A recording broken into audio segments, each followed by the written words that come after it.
Chapter 253. She sneered and said, "What do you think? Do you want to try?" Luo Jin quickly said, "No. No. Captain Naylan, you misunderstood. We really didn't mean that." After taking a deep breath, he continued, "Captain Naylan, you see, we're old acquaintances. Some time ago, I went to visit old Master Naylan. Can we discuss today's matter? Please be magnanimous and let Qingming go this time. Captain Naylan, don't worry. I will teach this guy a lesson and never let him make the same mistake again." Naylan Wuxia's face softened a little.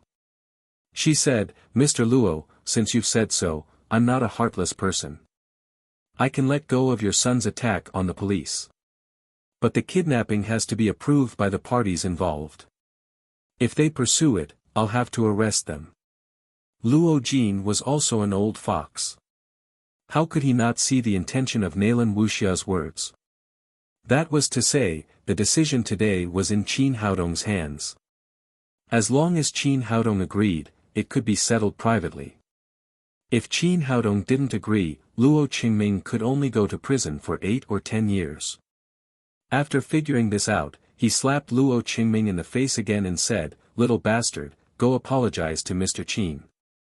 Luo Qingming had no choice but to come to Qin Haodong and whisper, "I'm sorry, Mr. Qin.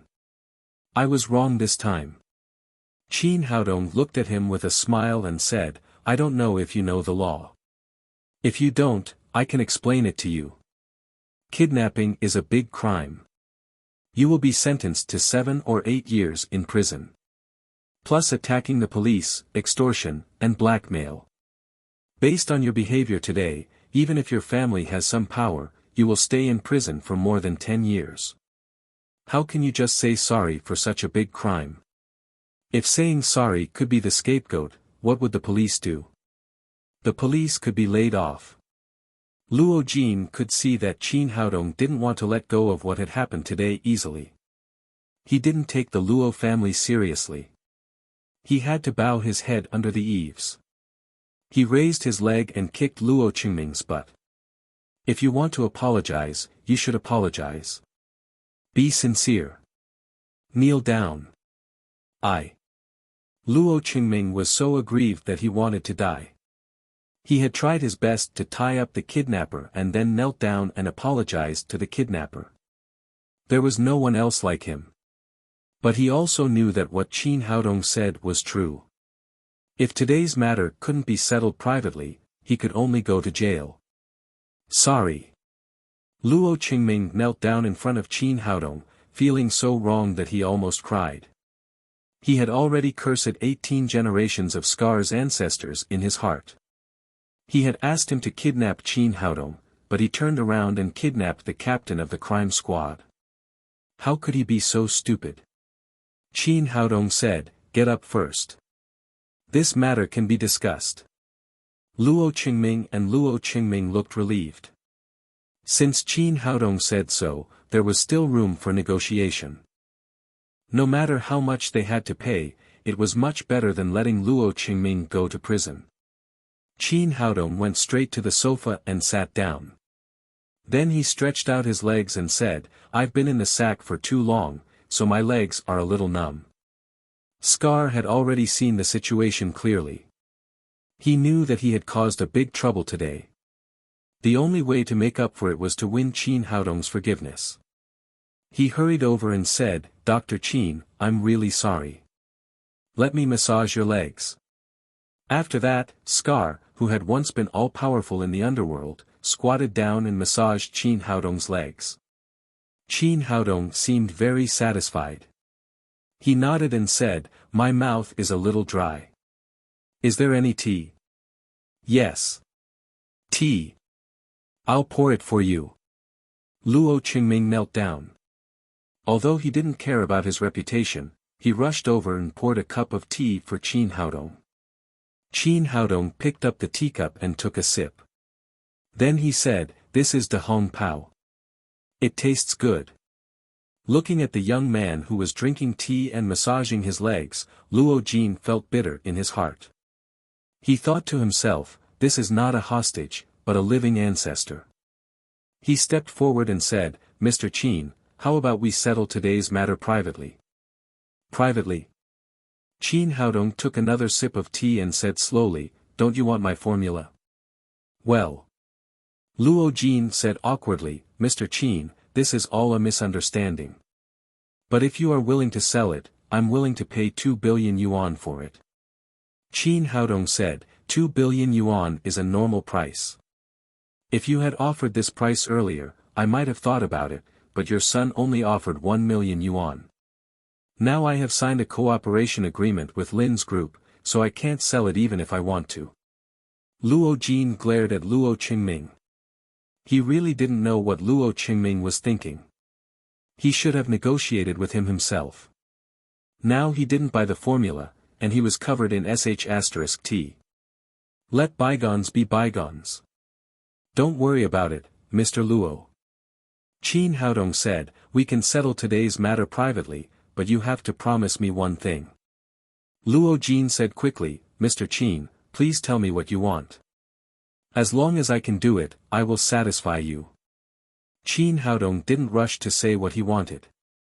He asked again, Mr. Luo, how long have you been in the pharmaceutical industry? Almost 20 years. Luo Jin didn't know Qin Haodong's intention, so he could only answer truthfully. How are your contacts in the pharmaceutical industry? Not bad. Luo Jin answered carefully. At this time, he heard Luo Qingming say, our Luo family has a wide network in the pharmaceutical industry. As long as you can take out the formula and cooperate with us, I guarantee that you will make a lot of money. Luo Jin scolded him in his heart. Qin Haodong had said that he had already cooperated with Lin's group. What was the point of bringing it up now? What had he done before? Besides, Qin Haodong must have asked this question for a reason. Since the Luo family has such great power in the pharmaceutical industry, my request will be easy. Qin Haodong said to Luo Jin with a smile, Mr. Luo, you know that it's difficult to get approval for medicine now. Lin's group was originally in the jewelry industry and didn't have many contacts in the pharmaceutical industry. As long as Mr. Luo can help me get the approval for the oral solution within 5 days, today's matter will be written off and I won't pursue it anymore. That's impossible. Luo Jin said awkwardly, Mr. Qin, you know that the approval of a medicine has to go through 3 departments, the city, the province, and the state. 5 days is too short. How about you give me 3 months and I'll help you get the approval? Qin Haodong smiled and said, 3 months is too long. Mr. Luo just said that with the connections of Luo's group, you can definitely get it done within 5 days. Luo Jin glared at Luo Qingming and said, Mr. Qin, this is really too difficult. We can't do it in 5 days. How about 1 month? That's the fastest we can do. Qin Haodong said lightly, just 5 days. If you can do it in 5 days, your son will be sentenced to 10 years.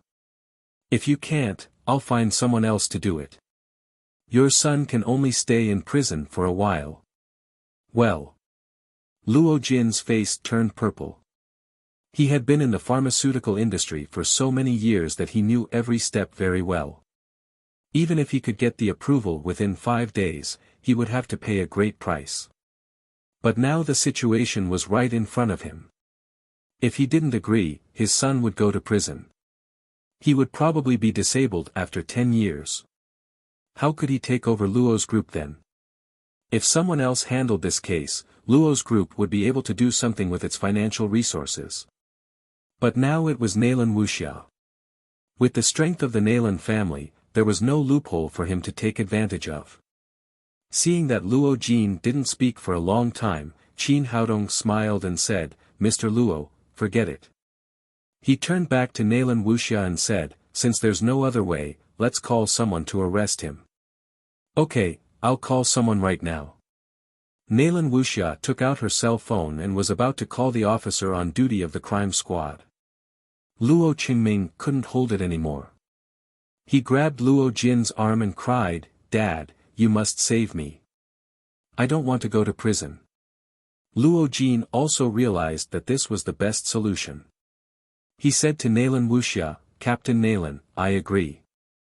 Qin Haodong smiled and said, Mr. Luo, if it's too difficult, don't force yourself. I won't force myself.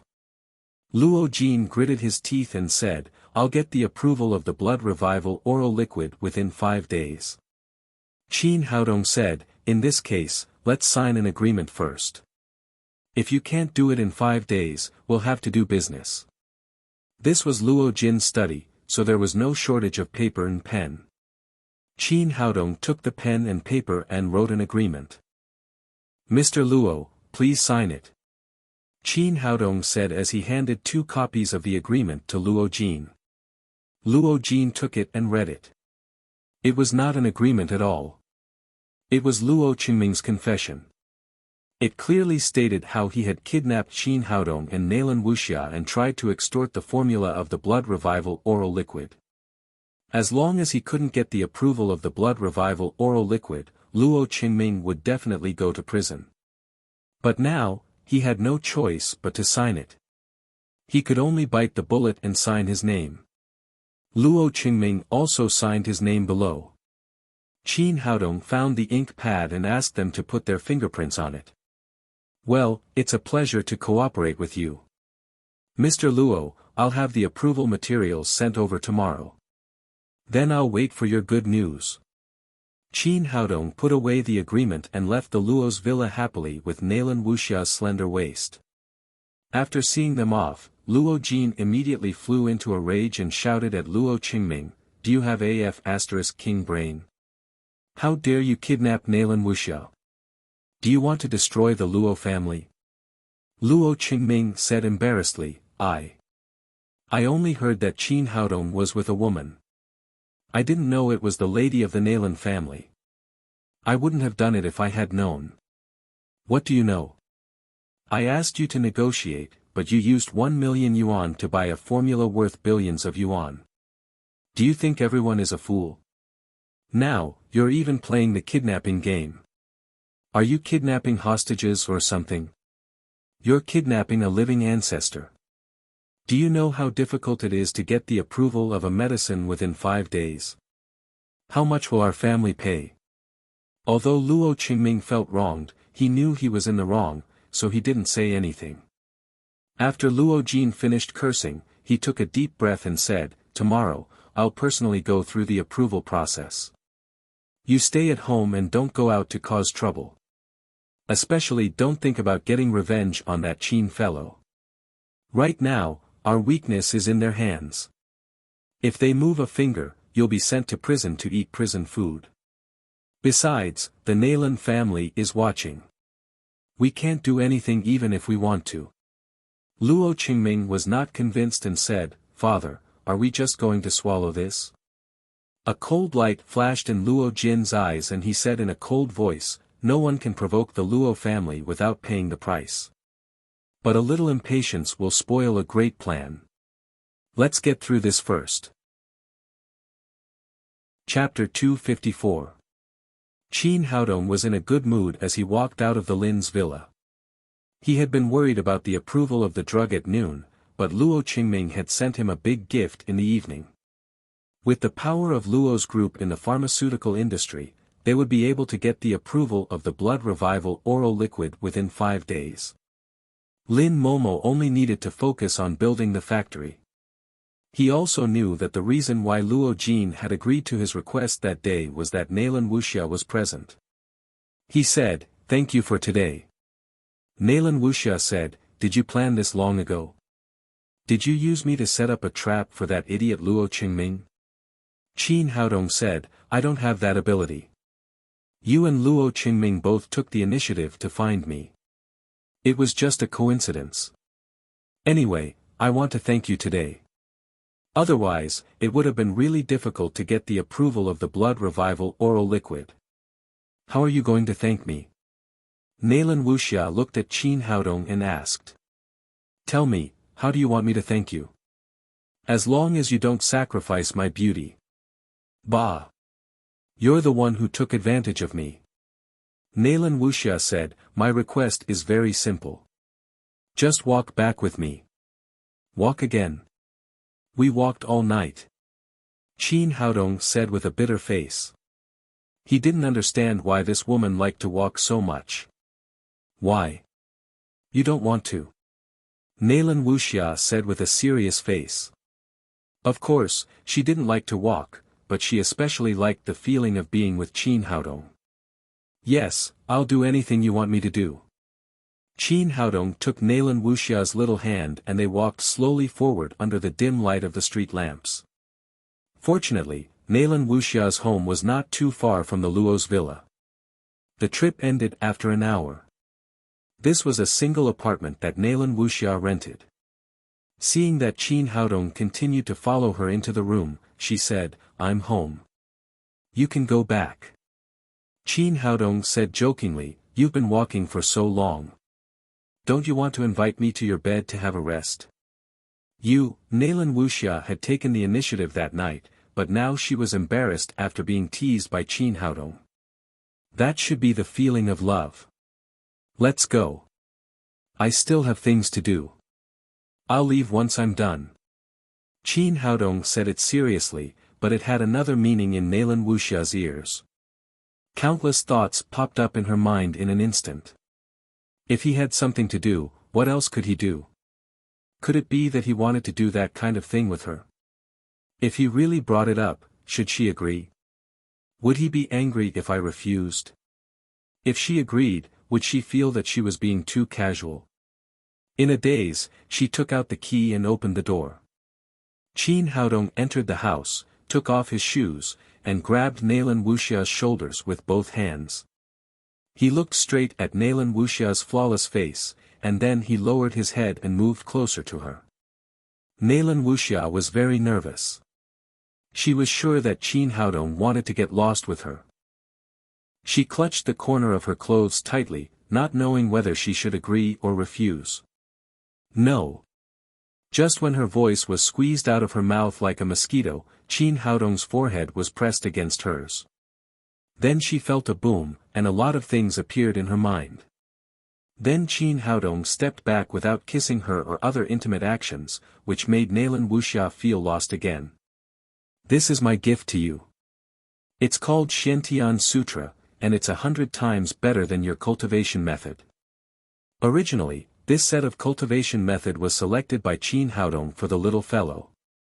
After her Suzaku sacred body was awakened, this set of cultivation method with Yin attribute was no longer suitable for her. Now he passed it to Nalan Wuxia by divine thoughts. Oh. Thank you. Nalan Wuxia finally understood what Qin Haodong was going to do. It turned out that he was going to teach her cultivation method, not to get lost with her. Hurry up and practice. Hurry up and cultivate. I'll help you build a good foundation. Qin Haodong asked Nalan Wuxia to sit cross-legged, put a spirit culturing pill into her mouth, and then helped her cultivate Xiantian Sutra. Nalan Wuxia had a certain cultivation foundation. Under Qin Haodong's careful guidance, she quickly completed the first great circle of Xiantian Sutra, and her cultivation was suddenly promoted from the 6th level of overt power to the 9th level of overt power. Calm down. Now let's break through the bottleneck of the 9th level of overt power. Then Qin Haodong put another foundation culturing pill into Nalan Wuxia's mouth, and then helped her break through the bottleneck. With the dual help of the elixir and Qin Haodong, Nalan Wuxia felt a boom in her mind after 20 minutes. The genuine qi in her body suddenly changed from a trickle to a surging river. She successfully broke through the bottleneck of the 9th level of overt power, and her momentum was greatly improved, reaching the level of covert power. As a martial arts practitioner, she knew how difficult it was to cultivate covert power, but she didn't expect that she would reach it so quickly with Qin Haodong's help, which made her extremely excited. Qin Haodong said, well, you must calm down and consolidate your cultivation. Otherwise, all your efforts will be in vain. Nalan Wuxia also knew this, so she tried to get rid of the distractions in her mind and began to cultivate according to Xiantian Sutra. When she opened her eyes again, her cultivation had been completely consolidated. She was a real master of the first level of covert power. At this time, the sky was bright, and Qin Haodong had left. Thinking of the scene of the two of them together last night, Nalan Wuxia felt a burst of sweetness in her heart. She found a new set of clothes and went into the bathroom. Qin Haodong went home and took a nap. The next morning, he came to the Lin's villa. Because it was still early, the little fellow was sleeping soundly. Qin Haodong kissed her little face with a doting expression. Lin Momo asked, "Where did you go last night? Why did you come back so late?" Qin Haodong said with a smile, "I went to find someone to help us get the approval of the blood revival oral liquid." Lin Momo said in surprise, "Really? I was just worrying about this. Who is the friend you found? Why didn't you tell me yesterday?" "Of course it's true," Qin Haodong said. "The person I'm talking about is Luo Jin of Luo's group. He will go through the approval procedures for us today." "You're not being serious again." The smile on Lin Momo's face suddenly disappeared. She glared at Qin Haodong. In her opinion, Qin Haodong was teasing her. "I'm serious. Ask someone to get the things ready when you go to work. Luo Jin will come to pick them up and send them back to us in 5 days." Lin Momo said, "You're getting more and more ridiculous. Luo Jin is the chairman of Luo's group. Our group is his competitor in the pharmaceutical industry. It's good enough that he doesn't make trouble for us. How could he help us with the approval procedures? Besides, I also heard that a new drug needs to be approved by the state, the province, and the city. It will take at least 3 months to get the approval. It's impossible to get it in 5 days." Seeing that Lin Momo didn't believe him, Qin Haodong had no choice but to tell her the whole story of the kidnapping last night. However, he automatically ignored the part where he and Nalan Wuxia were in the same pocket. Now that we have something on the father and son of the Luo family, they will try their best to go through the procedures for us. Besides, they have been in the pharmaceutical industry for many years and have deep connections. I'm sure they will get the result in 5 days. Then he took out the agreement and gave it to Lin Momo. "Look, they signed it." Lin Momo didn't believe it until she read the agreement. She hugged Qin Haodong excitedly and kissed him hard on the cheek. "Haodong, you're so great. You can solve such a difficult problem. Are there any girls asking you out tonight? Go ahead. I won't stop you." Qin Haodong was speechless. Why did she sound like he was going to sell his body? "Mommy, why did you kiss Papa secretly?" The little fellow had woken up and looked at them with her big cute eyes. Qin Haodong smiled and said, "Mommy can't help kissing Papa because he is so handsome. Just like Papa can't help kissing Tang Tang." Then he held the little fellow in his arms and kissed her again and again. After breakfast, they sent the little fellow to the kindergarten and then went to work in Lin's group together. When they went upstairs, they saw Luo Jin waiting at the door of the president's office. Now he was more anxious than Qin Haodong and Lin Momo about the approval. If it couldn't be done in 5 days, it would be his son who would go to jail. After getting the corresponding procedures, Luo Jin left in a hurry. Lin Momo and Lu Yage began to prepare for the site selection for the factory. Finally, only Qin Haodong came to the infirmary leisurely. During the day, he saw a few patients and flirted with Zhang Jijie. Soon, it was time to get off work. Qin Haodong promised to accompany Qi Wan to dinner yesterday. This time he didn't dare to forget, or this girl would fight with him. After work, Zhang Jijie left. As soon as the door opened, Qi Wan came in. Today, she wore a floral dress that accentuated her slender figure. Her long hair draped over her shoulders, revealing a kind of intellectual beauty. She looked both pure and sexy. Looking at the beautiful Qi Wan, Qin Haodong secretly sighed in his heart. God was really kind to him. Although he failed to pass the tribulation, he was given a chance to be reborn, accompanied by so many beautiful women. Stop looking. Let's go to dinner. I'm hungry. Chi Wan took Qin Haodong's arm and they left Lin's group together. What do you want to eat? Qin Haodong asked. Seafood. Let's go to Linjiang Tower. The seafood there is good. Qin Haodong didn't expect that Chi Wan and Nalan Wuxia would make the same request and go to the same place. What's wrong? Is there any problem? Chi Wan asked. No problem. Qin Haodong was familiar with the road and soon arrived at Linjiang Tower. The man was handsome and the woman was beautiful. The combination of a handsome man and a beautiful woman could attract countless eyes wherever they went. After entering the door, Qin Haodong was still greeted by the lobby manager, a tall young man. He was slightly surprised when he saw Qin Haodong. It was not because he had come here for dinner for 2 days, but because the beautiful women he brought were different, and they were all the best beauties that men could envy for a lifetime. He was also a man, so he was naturally very envious. Is there any private room left? Qin Haodong asked. I'm sorry, sir. There are too many guests today. There are no private rooms left. The young man had a good attitude and was very talkative. Then he said, Sir, in fact, our individual tables here are also good, especially the seats by the window. You can also enjoy the beautiful scenery and eat seafood.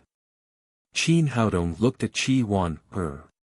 She pointed to a table by the window and said, This is also good. Let's eat here. Then she walked to the table by the window. Qin Haodong was about to follow her, but the lobby manager grabbed his arm and whispered, Brother, I will give you a 50% discount today. Can you tell me how you find such a good girlfriend and change one every day? Is there any secret? Chapter 255. Qin Haodong was amused. This lobby manager was quite interesting. He glanced at his badge and saw the name Zhang Laifu. He laughed and said, The secret is to be handsome, and then the beautiful girls will chase you. I can't learn that. My appearance is given by my parents. I can't change it even if I want to. But don't worry, I will still give you a 50% discount. Qin Haodong had a good impression of Zhang Laifu. He waved to him and then sat opposite Qi Weiner. What are you two talking about? Qi Weiner asked curiously. Nothing. He asked me for your phone number. Did you give it to him? Qi Weiner asked. Of course I gave it to him. How could I refuse him? Qi Weiner said discontentedly, You. How could you give my phone number to someone else? Qin Haodong laughed and said, I said I would give it to him, not to you. I left Zhang Tiniu's phone number with him. How can you be so naughty? Qi Weiner even had the picture of Zhang Laifu calling Zhang Tiniu in her mind. She couldn't help but giggle. Her beautiful face was even more brilliant when she smiled, which made the surrounding male creatures swallow their saliva. They looked at Qin Haodong with jealousy and hatred in their eyes. Soon, a large plate of seafood was served. They ate seafood and drank beer while enjoying the scenery on the river. After a while, the door of the hotel opened and 3 men came in. There were many guests in Riverside Tower. Men were not beautiful women, so they would not attract attention. However, these 3 men were different. One was from Wuxia, and the other 2 were from Neon. One of the Neon people was tall, and the other was short. The taller one was about 1.7 meters with a small braid on the back of his head. The other one was shorter, about 1.6 meters, with a mustache like rabbit poop. The Wuxia man was quite tall. He was 1.8 meters tall, but he kept bowing with a charming smile on his face. He looked even shorter than the Neon man. His subservient appearance, coupled with his shiny parted hair, reminded everyone of the traders in the TV series. Seeing these 3 people, Qin Haodong's expression changed slightly. The 2 short Neon people were warriors, but their levels were not high. They were only at the 5th or 6th level of overt power. Mr. Sato, Mr. Yagyu, this is the most famous seafood restaurant in Jiangnan. How about having a meal here? The trader said with a flattering expression. Good, let's do it here, Sato Junichi said.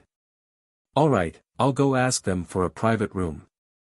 After the trader finished speaking, he immediately turned to face Zhang Laifu. This guy seemed to have practiced face changing. After turning around, he straightened his back and looked completely arrogant. These two are distinguished guests from Neon. You must arrange the best private room for them. Zhang Laifu frowned. Like ordinary Wuxia people, he didn't like the two Neon people and felt disgusted by this trader. However, due to his professionalism, he still smiled and said, I'm sorry, sir. We don't have a private room here. If you want to eat, you can sit at the table outside. What? Sit at the table?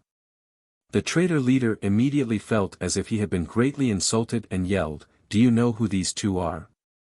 They are distinguished guests from Japan. How can we sit at the table? Hurry up and find us the best private room. Zhang Laifu said, I'm really sorry, sir. We really don't have a private room here. If you don't mind sitting at the table, you can go to other hotels. What kind of waiter are you? How can you drive out the guests?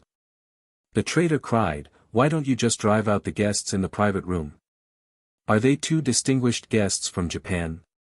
Zhang Laifu said in a neither servile nor overbearing manner, Sir, we really can't do that. Our hotel never divides the guests into different classes. It's the same no matter who comes to eat. If you have to use a private room, you can sit in the rest area next to us and wait for a while. Boy, do you know who you are talking to? How dare you make us wait? You don't want to work anymore, do you? The trader was not going to let it go.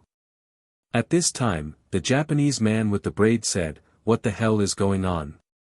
His name was Yagyu Genpakiro and he only knew the simplest Wuxia language, so he didn't understand the conversation between the trader and Zhang Laifu. The trader hurried to explain the situation in Neon language. The general meaning was that there were no private rooms left. Yagyu Genpakiro frowned and said, Forget it.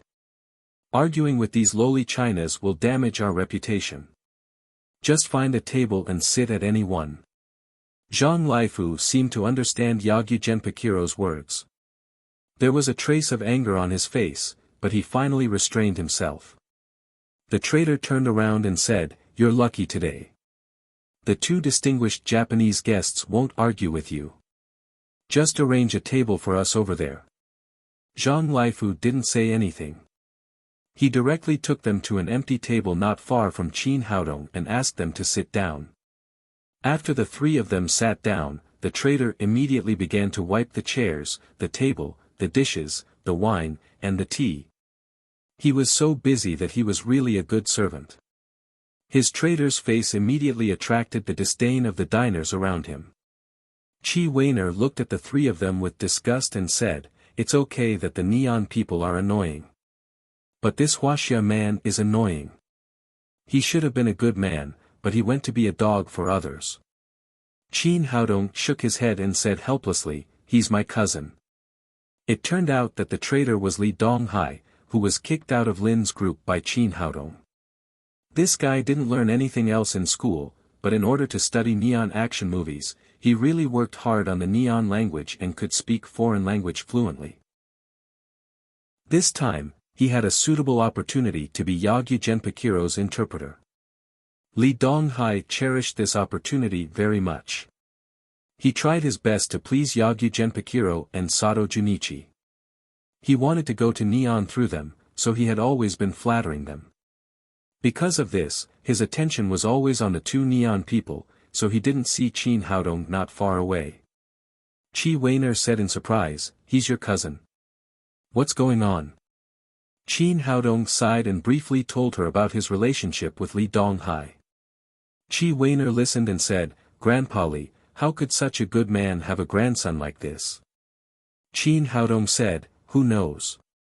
If Grandpa saw him like this, he would be so angry that he would get sick immediately. Chi Weiner shook her head and said, "It's really a family misfortune." The two Neon people were enjoying seafood and drinking with Li Donghai's help. They were very happy and soon became a little drunk. Yagyu Genpakiro looked at the beautiful scenery on the river and said, "Huaxia is really a good place. It's a pity that it's occupied by inferior Chinese people. In my opinion, only our noble Neon people deserve this land." Sato Junichi said with a lascivious smile, "Huaxia men are stupid, but Huaxia women are not bad. I must have a taste of them when I have a chance." Yagyu Genpakiro said, "My grandpa used to fight bravely in Huaxia. In the Battle of Nanjing, he was awarded the title of 100 Killer. It's a pity that we were born too late to catch up with that era. Otherwise, I would have been a national hero." Sato Junichi said, "Don't worry. This day will come sooner or later. This time, our Yagyu family came to Jiangnan to challenge the culture of Huaxia. When we win in culture, we will not be far from military occupation." Yagyu Genpakiro said, "This rich land will belong to our noble Neon people sooner or later. Let's drink to our future." The two Neon people raised their glasses together. Li Donghai had been nodding and bowing beside them with a flattering face, as if he did not understand what they were talking about. At this time, an angry voice came, "You are not welcome here.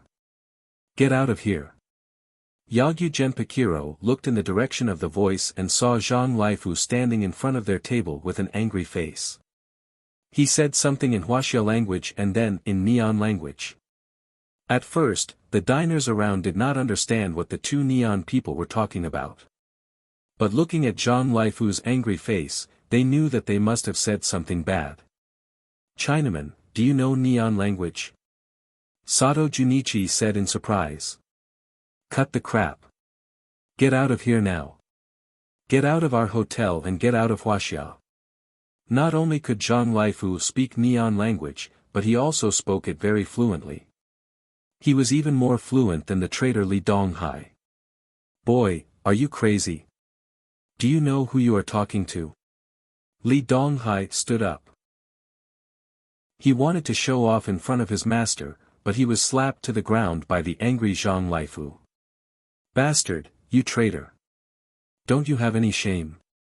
Zhang Lifu shouted angrily, "I really don't know what's in your head.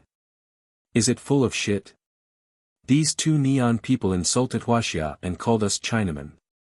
They shouted that they wanted to take our land and women. How can you laugh? How can you be so thick-skinned? Has your conscience been eaten by a dog?" After listening to Zhang Lifu's words, the diners around finally understood what had happened. It turned out that the two Neon people had been insulting Huaxia people. Suddenly, many diners stood up and denounced the two Neon people and the traitor. "Bastard, are you still a Huaxia person? How dare you be a traitor to the Neon people? Get out of here, you Neon people. Today's Huaxia is not the Huaxia of the past. It's not your place to be so arrogant, get out of Huaxia. You are not welcome here."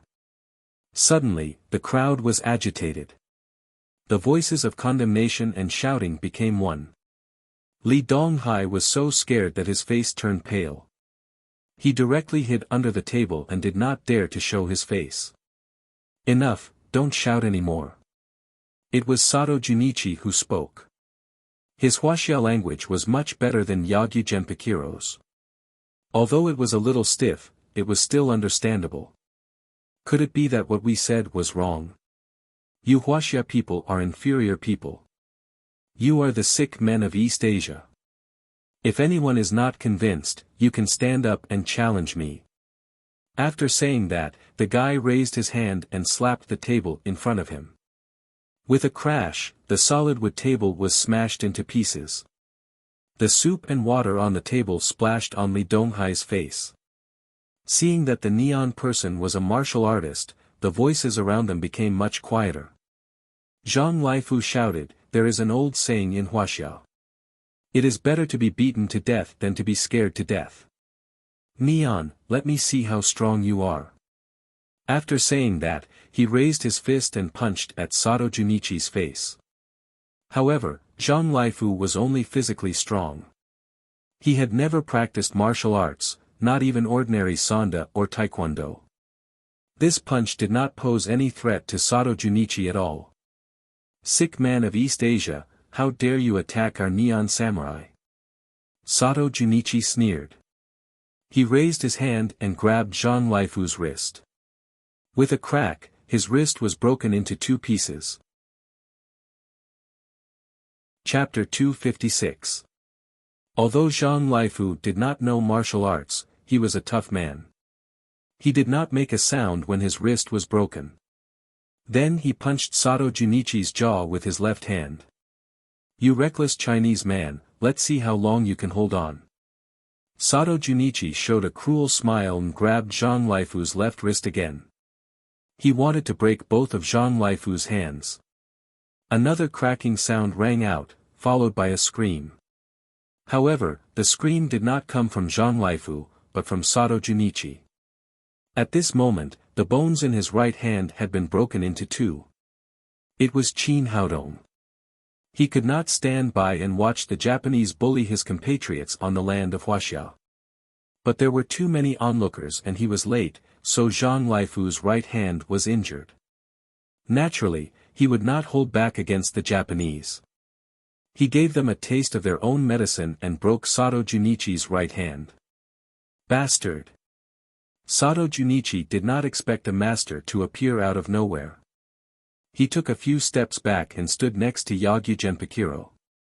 Yagyu Genpakiro took out a katana and shouted at Qin Haodong, "Who are you?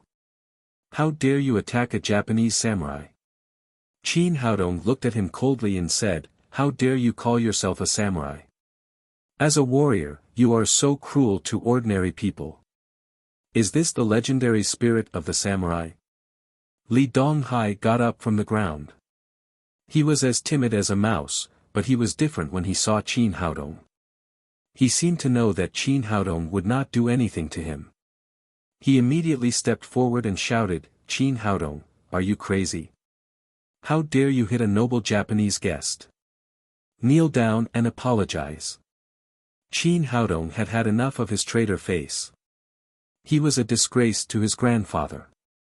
Qin Haodong said with killing intent, "Get out of here, or I will kill you." More and more onlookers were watching. They hated Li Donghai, the traitor. "Traitor, I'll kill you." At that moment, a middle-aged man beside Li Donghai could no longer hold back his anger. He punched Li Donghai in the face, giving him a panda eye.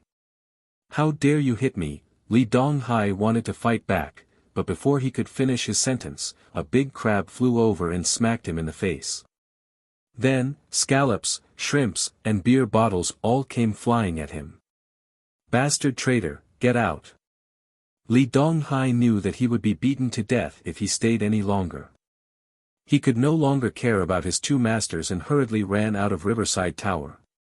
After Li Donghai was driven away, everyone's anger was focused on the two neon people. Kill the Japanese, beat him to death. How dare he behave atrociously in our Wuxia land? Amidst the shouts, the seafood shells once again concentrated on the two Japanese. For a moment, Yagyu Genpakiro and Sato Junichi were beaten to a pulp. "Chinaman, I will kill all of you." Yagyu Genpakiro flew into a rage out of humiliation.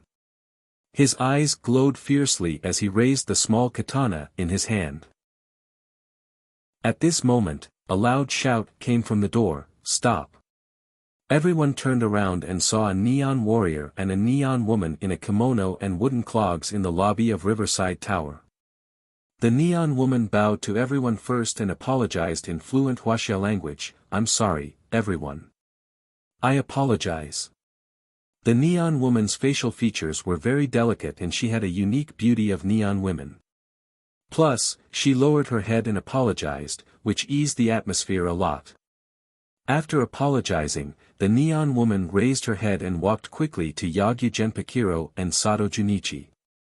She changed her gentle image and raised her hand to slap them. "You two, how dare you break the rules and sneak out? You'll be punished when you go back. Yagyu Genpakiro and Sato Junichi's cheeks were red and swollen, but they became more respectful. They lowered their heads and said, "Yes, Miss Chiba." The woman in the kimono turned around again and bowed to everyone present. She said in a sweet voice, "Hello, everyone. I'm Chiba Mieko from the Yagyu family in Neon.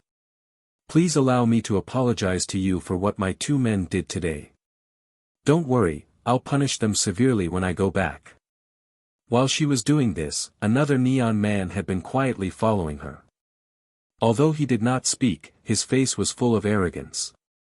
He was Yagyu Hirai, the young master of the Yagyu family in Neon. Chiba Mieko turned around and stared at Yagyu Genpakiro and Sato Junichi. "You two, go back with me." After that, the four Neon people were about to leave Riverside Tower. Chin Haodong took a step forward and stood in front of them. He said lightly, "Wait a minute." Chiba Mieko looked at Chin Haodong and said, "What else can I do for you, sir?" Chin Haodong said, "Your two men just publicly insulted Wuxia and hurt my compatriots. Don't you think you're looking down on us Wuxia people?" Yagyu Genpakiro yelled, "You also hurt Sato. What else do you want? Shut up. Did I allow you to speak?" Chiba Mieko glared at him and then said to Chin Haodong, "Sir, please forgive us. We didn't know they had hurt you. We're willing to compensate you." Mieko also knows some medical skills, so she can treat the injured. Chin Haodong said, "We don't need compensation. We have our own doctors. You don't need to treat them." Chiba Mieko glanced around and immediately saw that Zhang Laifu was injured. She said, "Sir, you may not know this, but my men's technique is very special. Ordinary doctors can't treat this kind of broken bone. Please let me treat him." I said it's not necessary. This kind of injury is nothing in Wuxia. Zhang Laifu had been standing by Chin Haodong's side. After that, he grabbed Zhang Laifu's right hand. With a slight force, the broken bones were connected with a crack. Seeing Chin Haodong's skillful movements, Chiba Mieko's pupils shrank. She had not expected that the young man in front of her would have such good medical skills. Zhang Laifu's forehead was sweating and his face was pale. After Chin Haodong's treatment, the pain immediately disappeared and his face returned to normal. "Brother, thank you so much," Zhang Laifu said gratefully. "It's a piece of cake," Chin Haodong said lightly. Chiba Mieko said, "Sir, I really admire your medical skills. Can you tell me what technique you used?" "No." Chin Haodong said coldly, "Wuxia has taught you so many things over the years.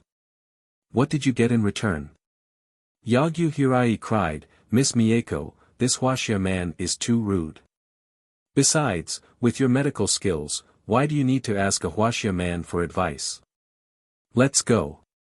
Chin Haodong said, "You two can go, but those two can't." Yagyu Hirai said angrily, "Miss Mieko has apologized to you. What else do you want?" Chin Haodong said, "Some things can be forgiven with an apology, but some things can't be solved by an apology. They just insulted Wuxia and hurt my compatriots. They must pay the price." The onlookers also shouted, "Well said. They can't just leave like this after beating our people.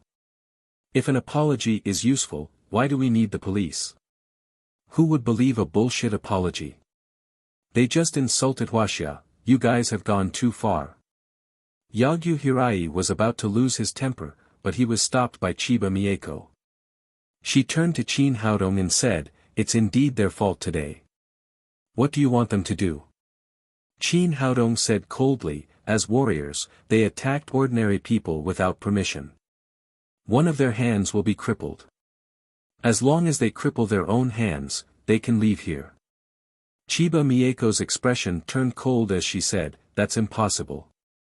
I can't agree to your conditions. They are all warriors. Crippling their hands will ruin their lives. Now you know they are warriors. Why didn't you think of yourself as warriors when you attacked ordinary people?" Qin Haodong said domineeringly, I'll count to 3. If you don't do it yourself, I'll do it. Well said, young man. We support you. The Japanese bullied our Wuxia people. We have to teach them a lesson, good wine for the guests, and hunting guns for the wolves. Good job, young man. You can't be polite to the Japanese. For a moment, the crowd was excited, and everyone was on Qin Haodong's side. Yagyu Hirai shouted fiercely, don't you dare.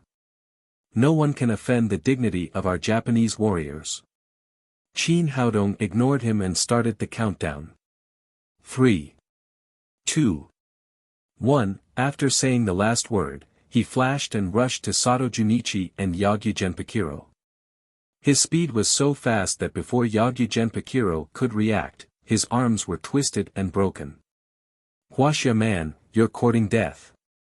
Yagyu Hirai shouted and slapped at Qin Haodong's back. He wanted to rescue Sato Junichi by besieging Wei, but Qin Haodong ignored him. He grabbed Sato Junichi's other hand and twisted it into 2 pieces. Bastard!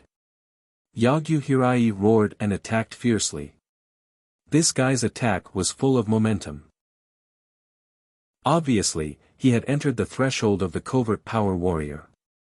But just when his palm was about to touch Qin Haodong's back, a white and tender hand suddenly stretched out and lightly caught the neon warrior's palm. It was Qi Wan who attacked. She and the neon warrior fought head-on. The 2 people's skills were equal, so they were evenly matched. Baka! The Japanese warrior was shocked. He had always been arrogant, and his cultivation had reached the 3rd level of the covert power. He did not expect that the delicate Qi Wan could take his palm, and she was not inferior to him. At this time, Qin Haodong had disabled Yagyu Genpakiro and Sato Junichi. He turned around and said lightly, this is a lesson for you. If you dare to insult the Wuxia people again, you will die. Bastard! The Japanese warrior was furious. He was about to pull out the Japanese sword from his waist, but Chiba Mieko stopped him again. Mr. Yagyu, don't lose sight of the bigger picture. Don't forget what we're here for. The Japanese woman had a good eye. The 2 Wuxia people in front of her were not simple. Yagyu Hirai did not have much chance of winning against Qi Wan. Besides, there was Qin Haodong, who she could not see through. If they fought at this time, they would only humiliate themselves. But Yagyu Hirai did not think so. He thought that Qin Haodong's cultivation was not high if he needed a woman to protect him. He cried, Miss Mieko, this hateful Wuxia man has hurt our neon warriors. We must teach him a lesson. Chapter 257. Mr. Yagyu, we were in the wrong.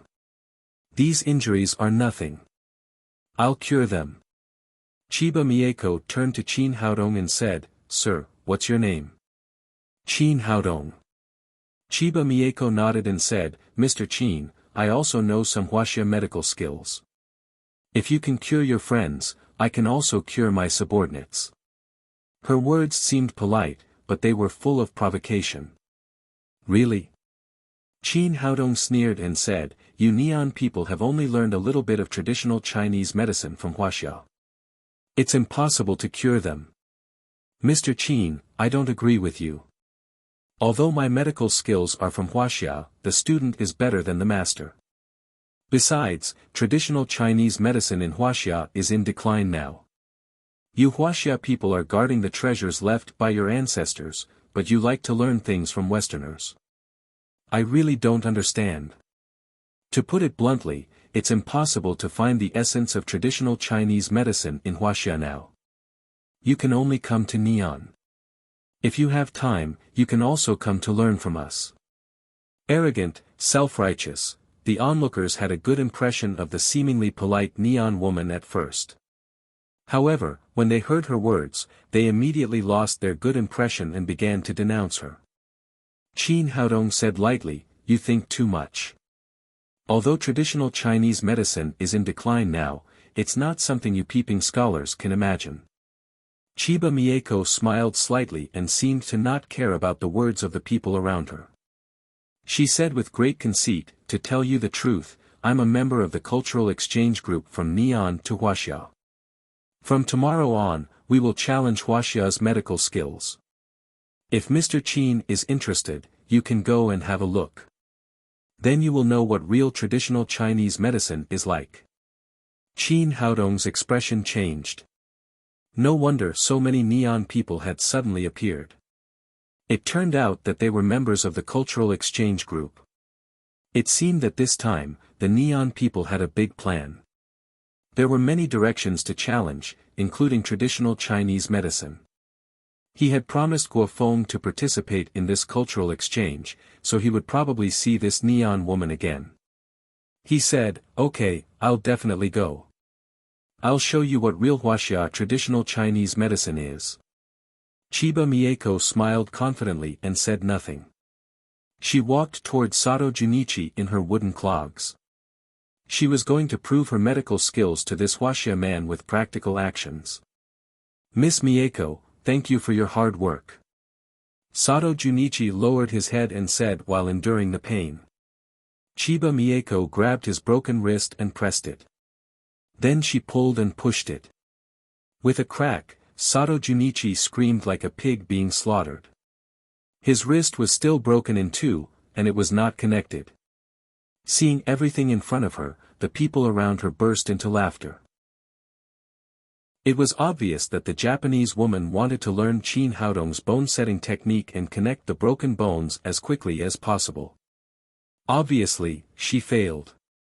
It turned out that her medical skills were no match for Qin Haodong's. Chiba Mieko frowned slightly. Her confidence and calmness had disappeared. It was obviously a very simple fracture. Why couldn't it be connected? She changed her method and connected Sato Junichi's bones again. The result was the same. Sato Junichi screamed like a pig being slaughtered again, but the broken bones were still not connected. After his wrist was twisted by Qin Haodong, he could barely bear the pain. However, Chiba Mieko couldn't bear the pain anymore. What the hell is going on? Chiba Mieko really couldn't figure out the reason. She changed her method more than a dozen times. Sato Junichi's voice was hoarse, but he still didn't get better. Qin Haodong sneered secretly. This was his unique method. Unless he did it himself, the two Neon women could only be disabled for the rest of their lives. Chiba Mieko turned her head and looked at Yagyu Genpakiro. Yagyu Genpakiro was scared, but he had no choice but to stretch out his arms. As a result, he screamed even more miserably than Sato Junichi. Looking at Chiba Mieko's confused face, Qin Haodong smiled and said, "What do you think? Do you know what it means to be a frog at the bottom of a well? Based on what you've secretly learned, Wuxia traditional Chinese medicine is still far behind." Chiba Mieko looked embarrassed. She took a deep breath and said, "Qin-kun, I admit that I'm not as good as you in bone setting. Please set their broken bones." "Are you mistaken? I've already said that this is their punishment. How could I possibly set their bones?" Chiba Mieko frowned and said, "Qin-kun, haven't your friends been cured? I think this punishment is too heavy for them. It's not good for the friendly relationship between Wuxia and Neon. It's not heavy at all." It was Zhang Laifu who spoke this time. He said indignantly, "Do you know what they just said? They showed off that their grandfather was the one who killed 100 people in the Nanjing massacre. They said that Wuxia is an inferior nation and doesn't deserve this land. They said that you will invade again sooner or later. It would be too merciful to break the arms of such an ambitious person. If it were up to me, I would say that they should be killed immediately. Bastards, kill the Neon women. I knew these Neon women were up to no good. Get out of Wuxia. You're not welcome here." After Zhang Laifu finished speaking, the crowd became angry again. Facing this situation, Chiba Mieko also looked helpless. She turned to Yagyu Genpakiro and Sato Junichi and asked, "Did you say that?" The two immediately lowered their heads. Sato Junichi said in a low voice, I thought none of them could understand. Stupid. You deserve to be disabled. Chiba Mieko glared at the two and said to Yagyu Hirai, let's go. Seeing that the neon women were finally about to leave, the crowd burst into applause. However, at this moment, a middle-aged man fell to the ground with a thump. His face was pale, and he was foaming at the mouth. He looked like he was in pain. It was the middle-aged man who had just punched Li Donghai. A middle-aged woman next to him shouted in panic, help. Help him. Is there a doctor? Then she hurriedly took out her cell phone and began to call the ambulance. Qin Haodong stepped forward and asked, what happened? Does he have a heart attack? The woman put away the phone and said in a panic, yes, my husband has a serious heart attack. We had an appointment to go to the capital for heart bypass surgery the day after tomorrow. I didn't expect that he would get sick now. Maybe it's because he was too excited just now. Chiba Mieko, who had been about to leave, walked back. She glanced at the man on the ground and said to Qin Haodong, he has a serious heart attack. He won't be able to hold on until the ambulance arrives. If you can cure my two men, I can help him slow down his condition. I'm sure there will be no problem before the ambulance arrives. Then she took out a bag of silver needles. It seemed that she was going to perform acupuncture on the man. Qin Haodong sneered, I told you that what you have learned is just a little bit of traditional Chinese medicine. You are far from being a real traditional Chinese medicine practitioner. I can cure him in minutes. Impossible.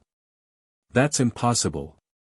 The patient's condition is so serious that he needs a bypass surgery. How can he be cured by traditional Chinese medicine? Chiba Mieko looked incredulous.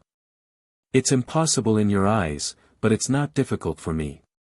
Qin Haodong took out the needle bag from his pocket and said to the middle-aged woman, sister-in-law, let me try.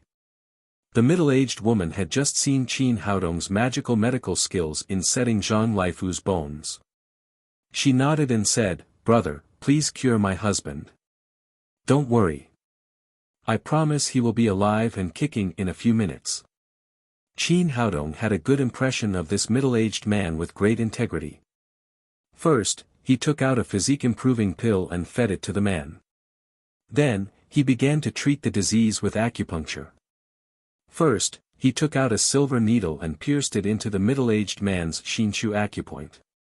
Then, he flicked the end of the needle with his finger. The end of the needle trembled quickly and delivered pure green wood genuine qi to the middle-aged man's heart. The rejuvenative needle was best at repairing damaged tissues and meridians. As the silver needles were inserted one by one, the man's body stopped twitching, and his pale face became ruddy. Amazing, it's amazing. It's the first time I've seen such amazing acupuncture, the onlookers marveled at Qin Haodong's medical skills. The middle-aged woman breathed a sigh of relief and finally felt relieved. Chiba Mieko looked confused. She usually boasted that she was good at all kinds of acupuncture methods, but after watching for a long time, she still couldn't recognize what kind of acupuncture method Qin Haodong had used. 5 minutes later, Qin Haodong had repaired all the clogged blood vessels of the middle-aged man. He took back the silver needles and patted the man's chest again. Okay, get up. The middle-aged man opened his eyes immediately and jumped up from the ground as if he had been poked on a switch. Honey, are you all right? The middle-aged woman took his hand and asked.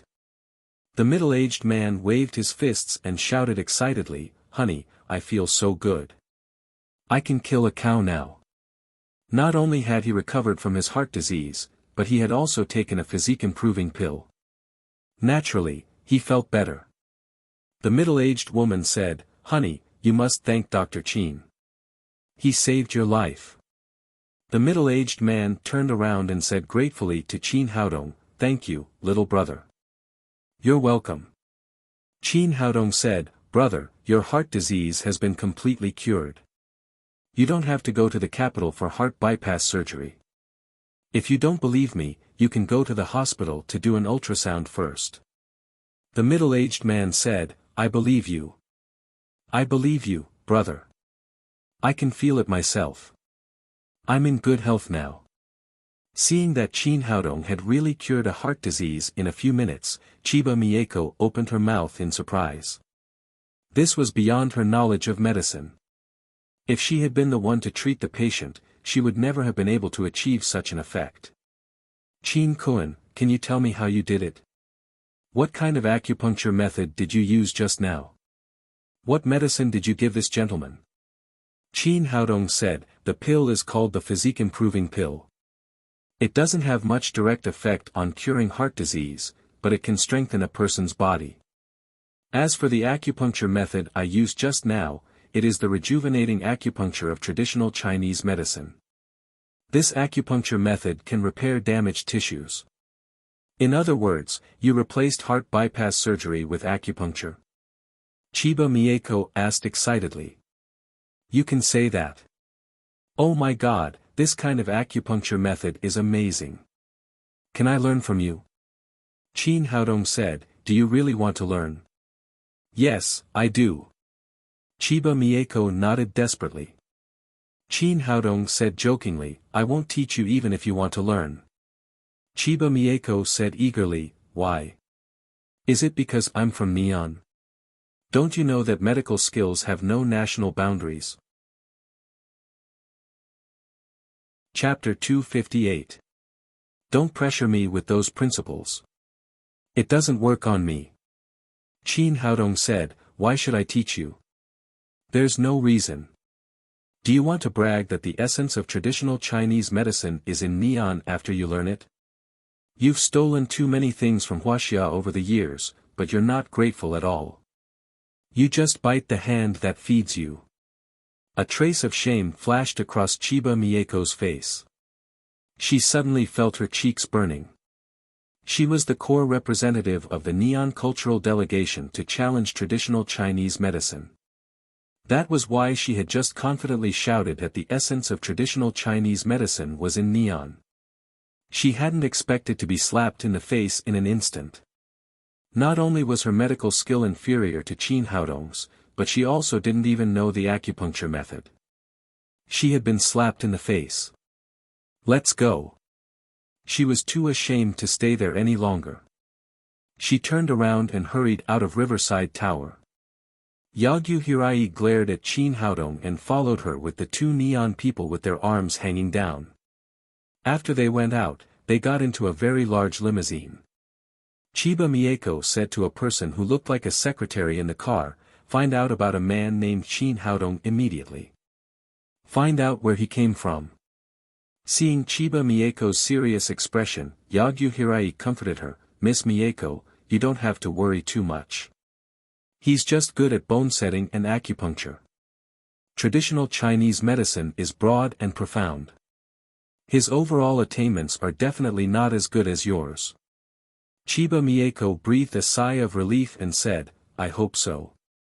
If Qin Haodong's overall performance is as good as this, then his challenge of traditional Chinese medicine will be a joke. At that moment, the secretary said, Miss Mieko, I found it. Then she handed over the laptop in her hand. Chiba Mieko looked at the information displayed on the screen. The more she read, the more serious her expression became. A few minutes later, she closed the laptop and closed her eyes. She couldn't calm down for a long time. Yagyu Hirai couldn't help but ask, what's wrong? Is there anything special about this guy? Chiba Mieko's eyelashes trembled slightly as she said word by word, Qin Haodong is known as the medical sage of Wuxia. He has been awarded the title of National Grand Master of Traditional Chinese Medicine by the Wuxia government. He's the youngest National Grand Master of Traditional Chinese Medicine in thousands of years. Yagyu Hirai said, medical sage. Isn't this a little exaggerated? Perhaps this fellow has some background, and his reputation is undeserved. Chiba Mieko continued, not long ago, he cured the tumor in old Maldini's head without surgery. It was a miracle in the history of medicine. A few days ago, he developed a traditional Chinese medicine called the blood revival oral liquid, which can cure leukemia. I heard that it will be mass-produced soon. Both of these things were heavy bombs, so Yagyu Hirai could no longer say anything. Leukemia was a problem that the whole world could not solve, but it had been solved by such a young man. It was useless for him to say anything now. After a long silence in the limousine, Hirai Yagyu said, "Miss Mieko, since we've already issued a challenge, don't think too much about it. Maybe Qin Haodong won't attend this cultural exchange meeting. I hope so. If this person participates, I will definitely lose." It was difficult for Chiba Mieko to say this.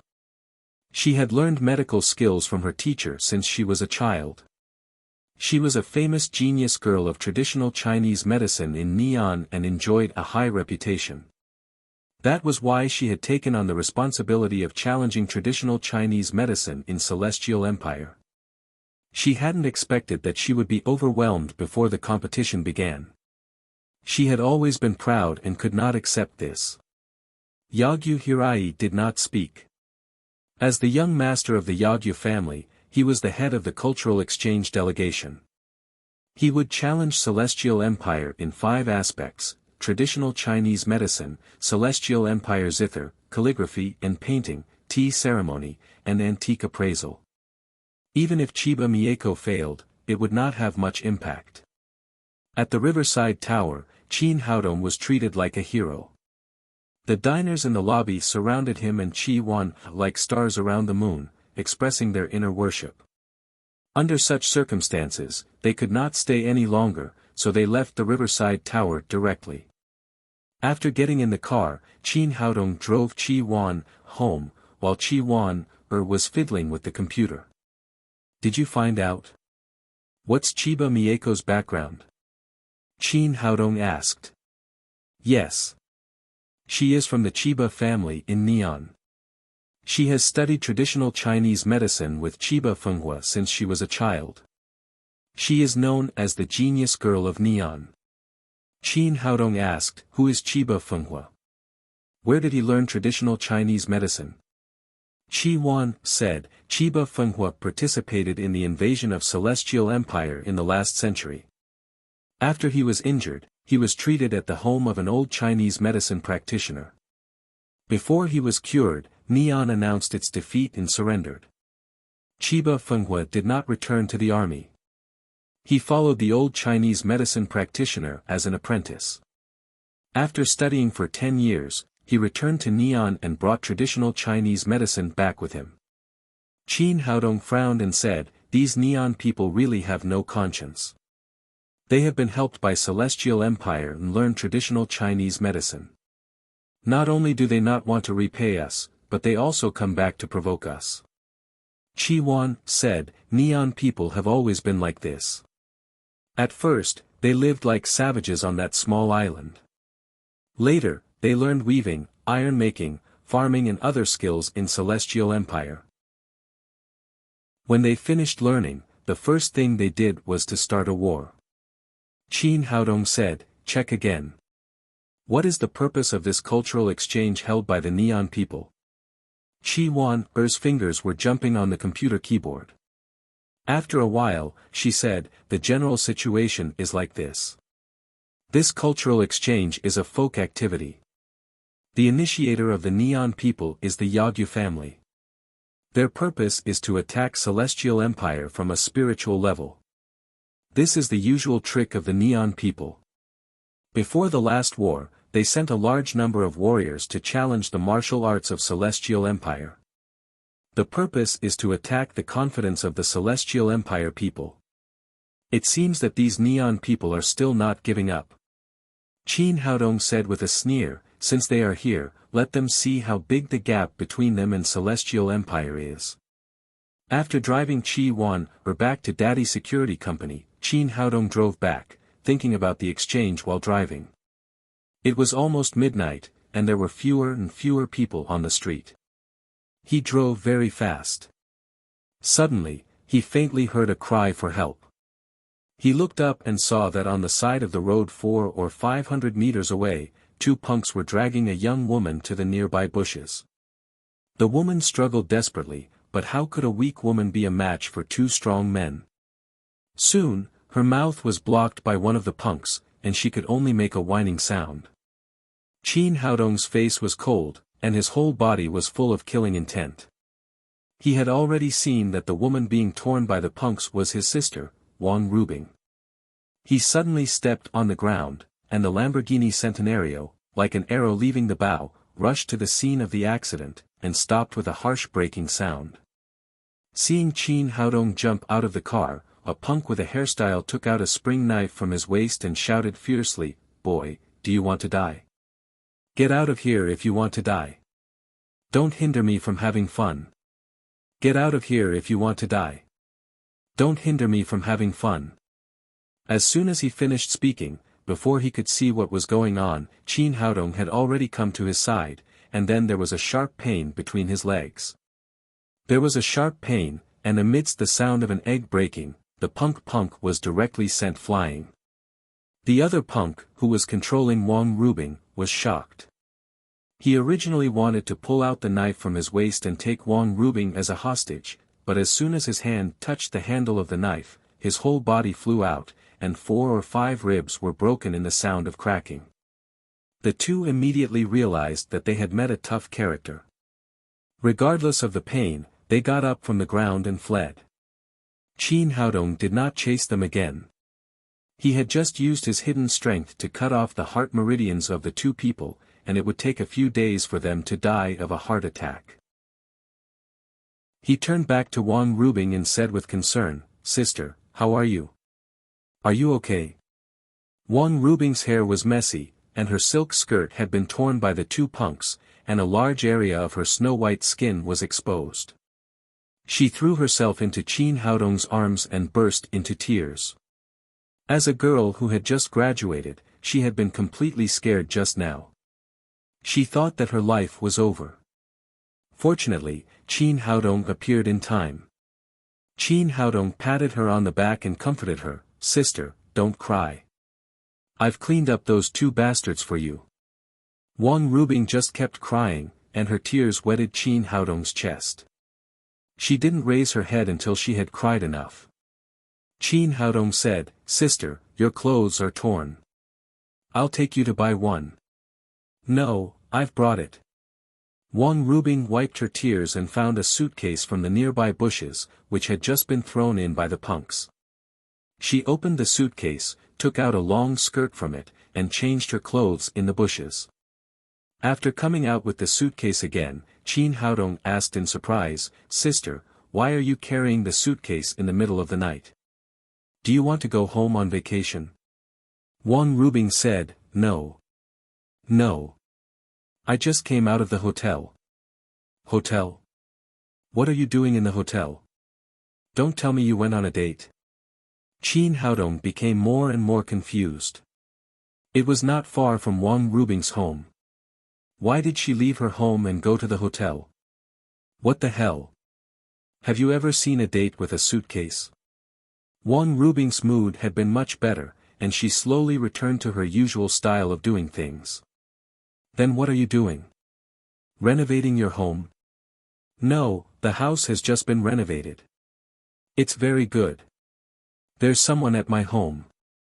I can't go back," Qin Haodong said angrily. "Someone? Who? Who went to your home? Is it that damn landlord? Let's go back now. I'll break his legs." "No, not the landlord." Wang Rubing hesitated and said, "It's Li Donghai." "What, that bastard? Why did he go to your home?" Qin Haodong asked in confusion. Wang Rubing took Qin Haodong to sit on a bench next to her and told him what had happened from beginning to end. It turned out that 10 days ago, Li Donghai suddenly called Wang Rubing and said that he had lost his job in Jiangnan and needed to borrow some money from her.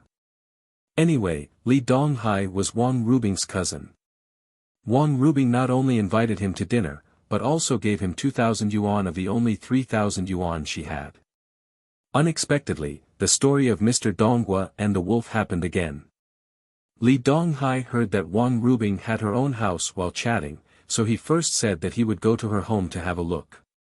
Unexpectedly, after arriving, he refused to leave, saying that he had no house to live in and would live with her for a while.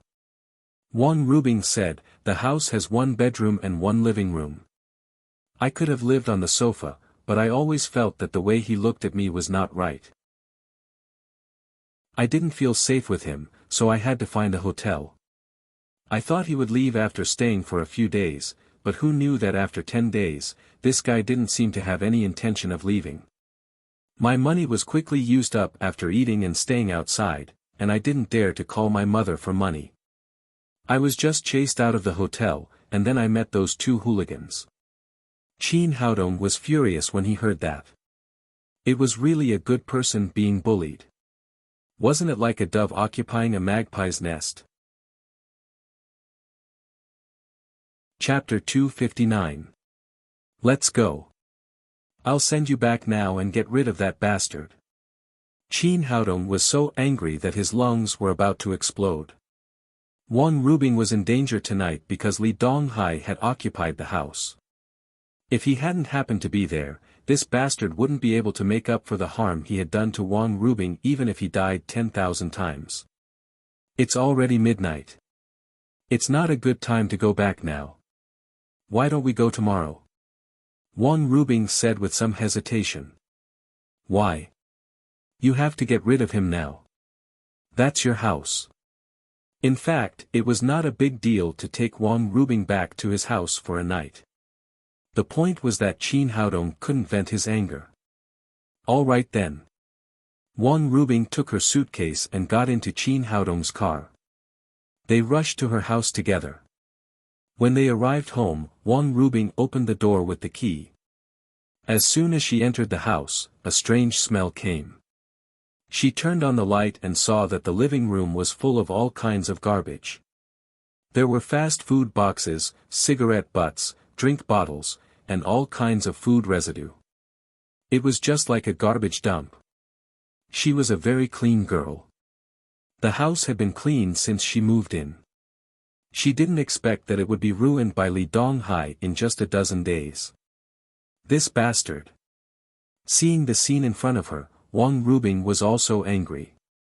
She was about to open the bedroom door to get even with Li Donghai, but Qin Haodong stopped her.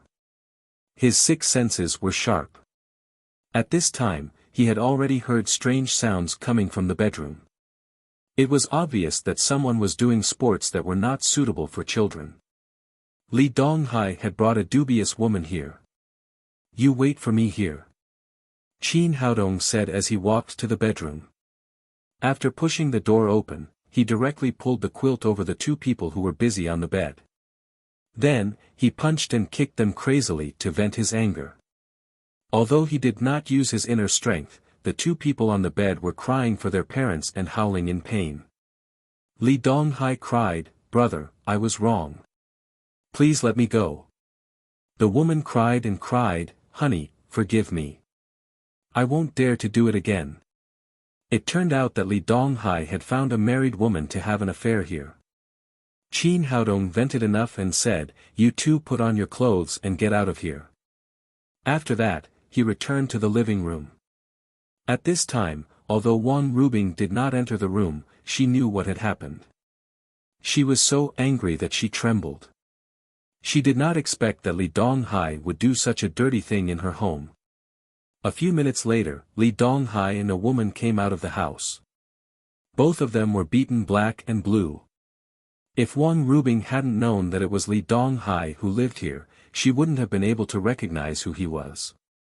Li Donghai went out and saw the 2 men. When he saw that they were not women's husbands, he immediately became tough and said angrily, "Qin Haodong, what are you doing? Why did you hit me?"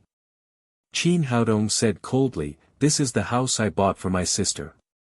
It's not your turn to live in it. Get out of here." Li Donghai said, "I don't care who bought it. This is Rubing's house. She didn't kick me out. Why would you kick me out?"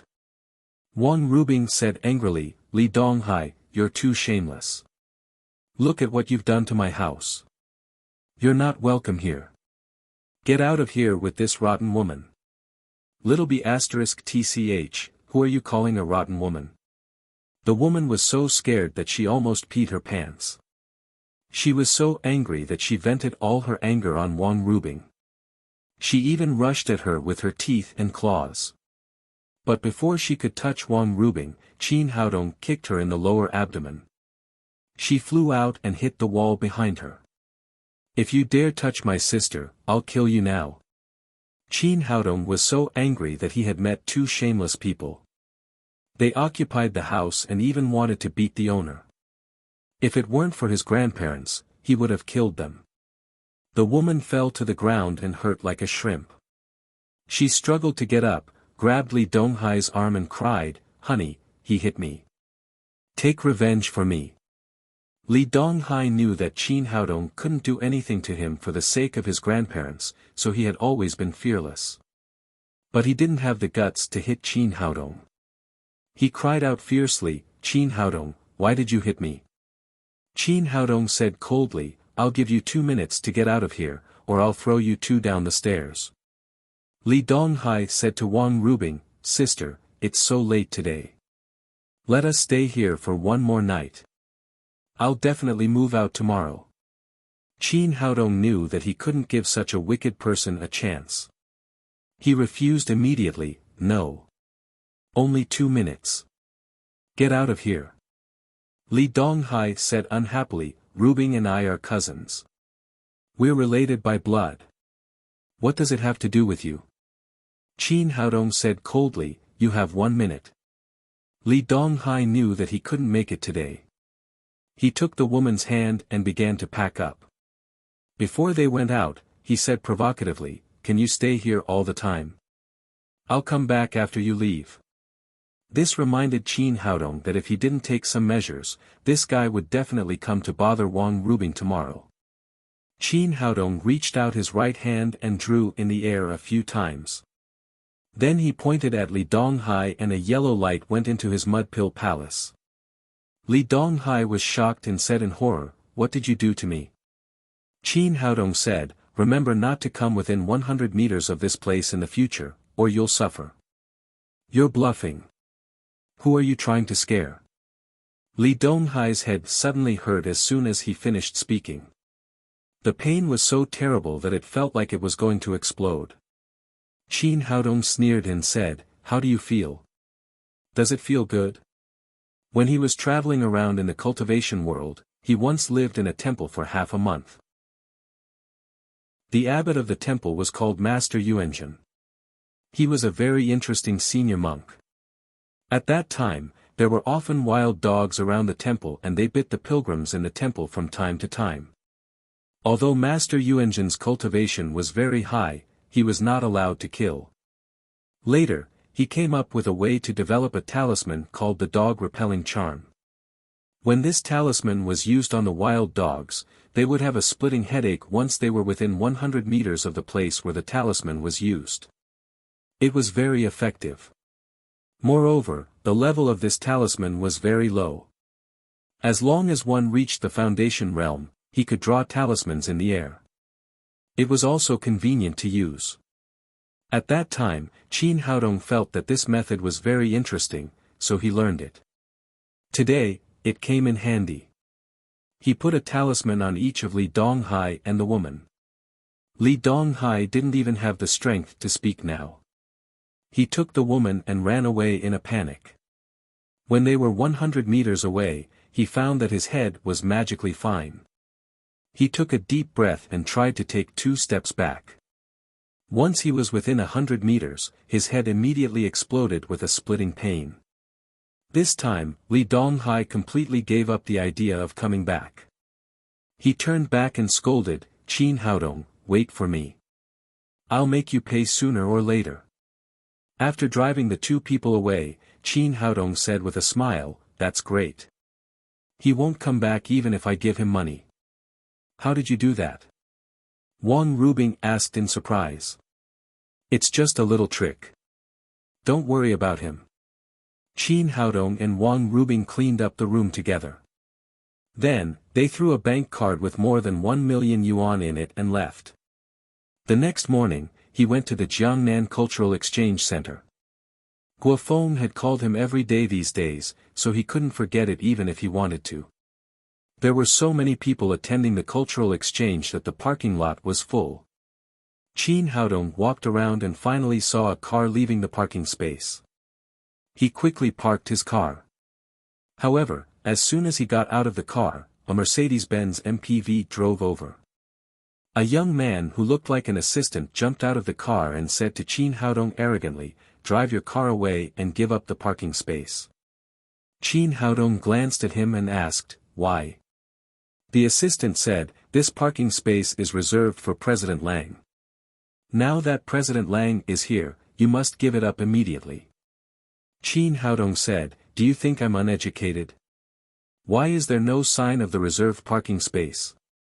Besides, there was a car here just now. I parked it after he left.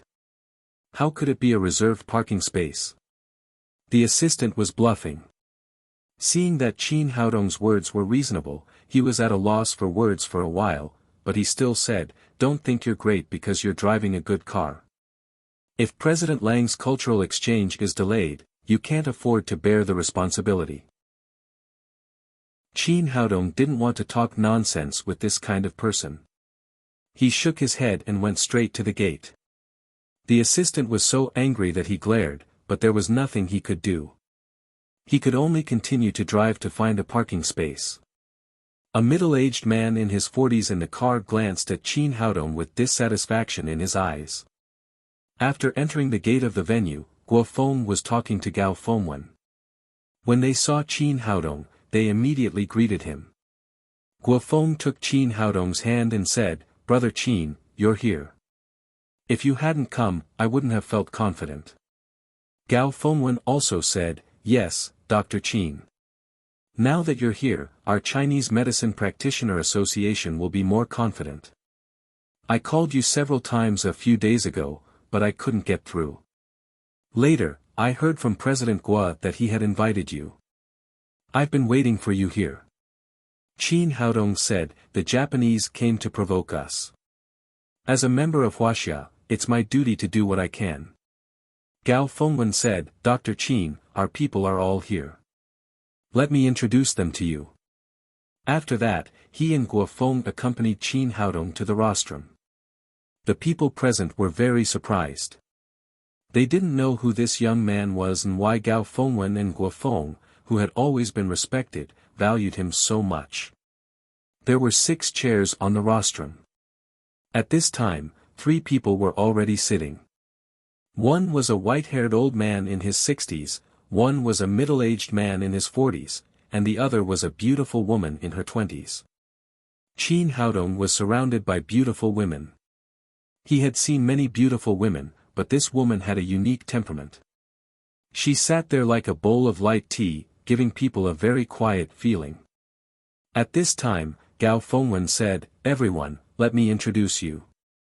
This is Qin Haodong, the medical sage I mentioned to you." It turned out that this cultural exchange was completely a folk activity. The Yagyu family had sent a letter of challenge to the Chinese Medicine Practitioner Association, the Antique Association, the Music Association, the Calligraphy and Painting Association, and the Tea Ceremony Association in Jiangnan City. Finally, the leaders of these associations got together and set up a temporary group for this cultural exchange. Gao Fengwen was elected as the group leader because he was highly respected. The presidents of the other associations were members of the group. At the same time, under the recommendation of Gao Fengwen and Guofeng, Qin Haodong, who was not present, was also included in the group. At this time, the middle-aged man in his 40s said, "I didn't expect that the person recommended by President Gao and President Guo would be so young. Is he a rich son of a rich family?" Chapter 260. Qin Haodong was slightly surprised. The middle-aged man seemed to have a strong opinion of him, but he didn't remember seeing this person. But then he saw the assistant standing behind the middle-aged man and immediately understood what was going on. It turned out that the middle-aged man was President Lang, who was sitting in the Mercedes-Benz MPV. He couldn't help but laugh in his heart. To be so narrow-minded just because of a parking space, it seemed that President Lang's magnanimity was a little too small. Gao Fengwen said, "President Lang, you're wrong this time. Dr. Qin is a really capable person. At least in terms of traditional Chinese medicine, I can't catch up with him. Even 100 Gao Fengwens can't compare with Qin Haodong. Otherwise, he wouldn't be called the medical sage." Guo Feng also said, "Brother Qin is really a rare talent. I still have to rely on him to help me in antique appraisal." Seeing that Gao Fengwen and Guo Feng admired Qin Haodong so much, the middle-aged man snorted and said nothing. Gao Fengwen then said to Qin Haodong, "Dr. Qin, let me introduce you to Lang Sanyuan, the president of our music association. He's the best in music in Jiangnan City." Lang Sanyuan snorted again and then turned his head without saying anything. Qin Haodong smiled and didn't care.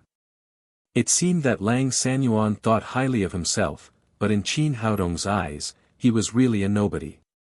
Next, Gao Fengwen introduced the beautiful woman to Qin Haodong. "This is Miss Hua Mingrui, the president of our Jiangnan Tea Ceremony Association.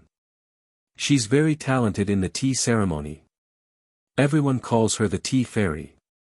Hua Mingrui stood up and glanced at Qin Haodong with great interest. Then she stretched out her white and tender hand and said, "I've heard about the medical sage for a long time. I heard that you cured old Maldini's brain tumor without surgery. It's really amazing. I admire you." "You're welcome, Miss Hua." Qin Haodong reached out and shook hands with Hua Mingrui gently. She deserved to be called the Tea Fairy. Her tranquil temperament really made people feel very comfortable. Finally, Gao Fengwen introduced the old man to Qin Haodong. "This is Mr. Tang Qingji, the president of the Jiangnan Calligraphy and Painting Association. He is also one of the famous painters in Wuxia." The old man's eyes were full of appreciation when he saw Qin Haodong. He said enthusiastically, "I'm a good friend of President Guo. He told me that Brother Qin copied the painting of lotus of the art sage Wu Daozi on the spot. The younger generation will surpass the older. If there's a chance, please show me." Qin Haodong said humbly, "Thank you, Mr. Tang." After exchanging pleasantries, everyone took their seats. The exhibition center was a semicircular venue that could accommodate nearly 1,000 spectators. The delegation from Wuxia sat on the left side of the rostrum, while the delegation from Neon sat on the right. Hirai Yagyu and Chiba Mieko had also arrived with their people. At 9:00 in the morning, the cultural exchange officially began. After the host took the microphone to the stage, Qin Haodong was slightly stunned. It turned out to be the president of the Jewelry Association, Qian Duo. Guo Feng explained, "Old Qian doesn't like to be left out, and he speaks Japanese very well. This cultural exchange has nothing to do with jewelry and jade, so he volunteered to be the host." Qian Duo was really eloquent. After making a beautiful opening speech, he said, "Wuxia is a country of etiquette. We always put guests first. Now, let's welcome Mr. Hirai Yagyu, the head of the Neon Cultural Delegation, to come on stage to speak." Amid a burst of applause, Hirai Yagyu, who was dressed in neon clothing, went on stage. He first bowed to the audience and then said, "Hello, friends from Wuxia. I'm Hirai Yagyu. Everyone knows that Wuxia used to have a brilliant civilization. It was one of the 4 ancient civilizations in the world. However, to be honest, today's Wuxia people are not very good at inheriting ancient culture. Some things have even been lost. We Neon people have always paid attention to learning. I think we have surpassed Wuxia in many aspects of ancient culture." At this point, there was an uproar. No one had expected that the Neon Man's speech on stage would be a blatant provocation. For a moment, there were shouts and protests. Hirai Yagyu just smiled coldly and was not moved at all. He continued, I know that many people don't agree with what I just said, so we have this cultural exchange. It is a cultural exchange and a challenge to the ancient culture of Wuxia. If we lose in the end, I will publicly apologize to Wuxia with all the members of the Neon delegation. After that, he bowed deeply again. It seemed that he was polite, but in fact, he was arrogant and walked off the stage. The Neon people are so arrogant. They are overestimating themselves, they are shameless. Didn't they learn those things from Wuxia? How dare they come back to challenge us? However, someone sighed and said, it's not their fault. Wuxia has been a little disappointing in recent years. I heard that traditional Chinese medicine in Neon is developing better than ours. While everyone was talking, the representative of Wuxia, Mr. Gao Fengwen, went on stage. My fellow compatriots, my name is Gao Fengwen. Thank you for your respect. I will say a few words on behalf of Wuxia. Mr. Hirai Yagyu just said that our culture has declined. Indeed, I admit that we have not been very good at inheriting ancient culture over the years. Speaking of this, he suddenly changed the topic and said sonorously, but what I want to say is that even if the inheritance of ancient culture in Wuxia is not as good as it used to be, it is not something that anyone can challenge. At this point, there was a sudden burst of warm applause from the audience. After the applause subsided, Zhang Fengwen continued, take traditional Chinese medicine as an example. Traditional Chinese medicine belongs to Wuxia people. Although a lot of people have learned it over the years, its roots are still in Wuxia. Facts speak louder than words. You may have heard that a few days ago, Qin Haodong, the medical sage of Jiangnan City, successfully developed the blood revival oral liquid, which can completely cure leukemia. This is not only a blessing for more than 4 million leukemia patients in Wuxia, but also a sign of the rise of traditional Chinese medicine. I believe that from now on, traditional Chinese medicine in Wuxia will get better and reproduce our glory in the past. Gao Fengwen's impassioned words ignited the passion of all the Wuxia people. There was another burst of warm applause and cheers from the audience. Xian Duo stepped onto the stage again and said happily, just now, the leaders of both sides made a speech about whether Jiangnan City is the best or Neon is better in the inheritance of ancient culture. It will be shown soon. Please wait and see. As a Wuxia person, his words were very particular. He defined Wuxia as Jiangnan City. Even if they lost, there was still room for negotiation. After all, Jiangnan City was Jiangnan City.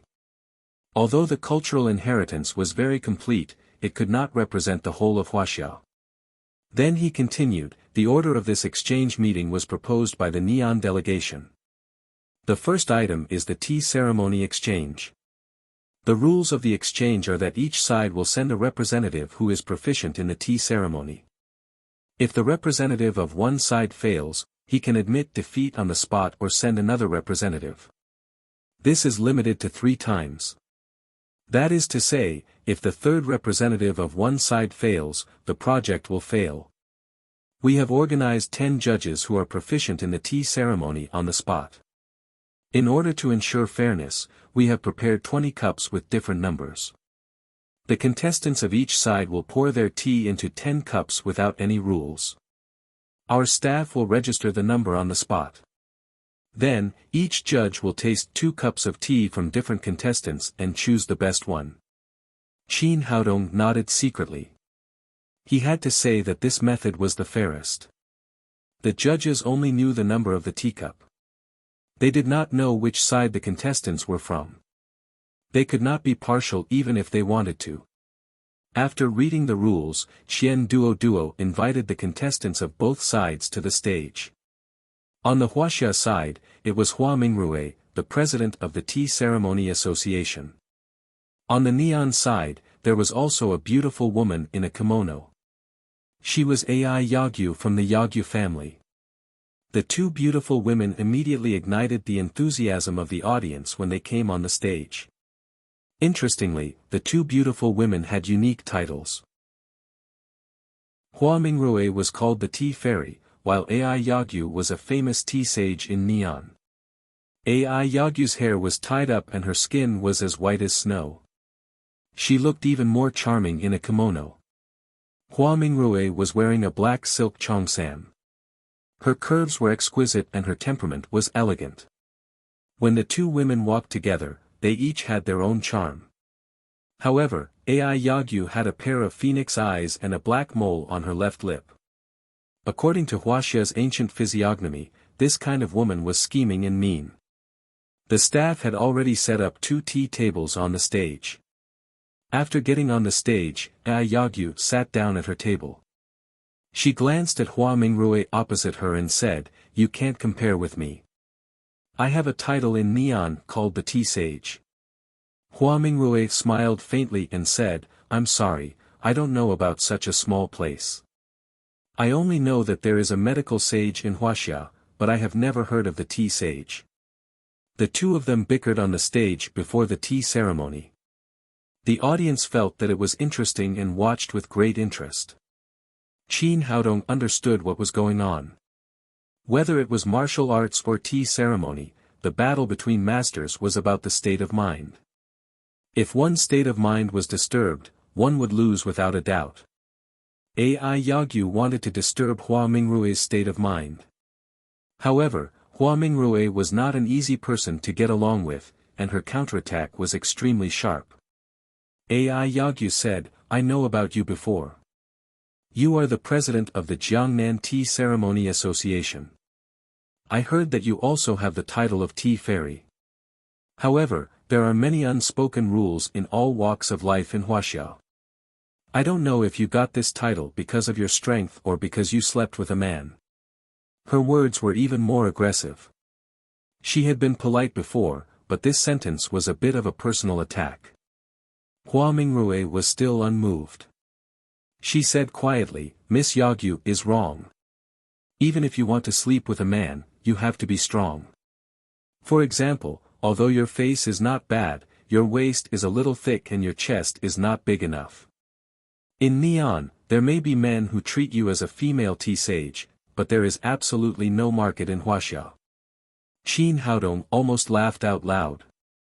He did not expect that Hua Mingrui, who looked like a floating fairy, would not be at a disadvantage in a fight.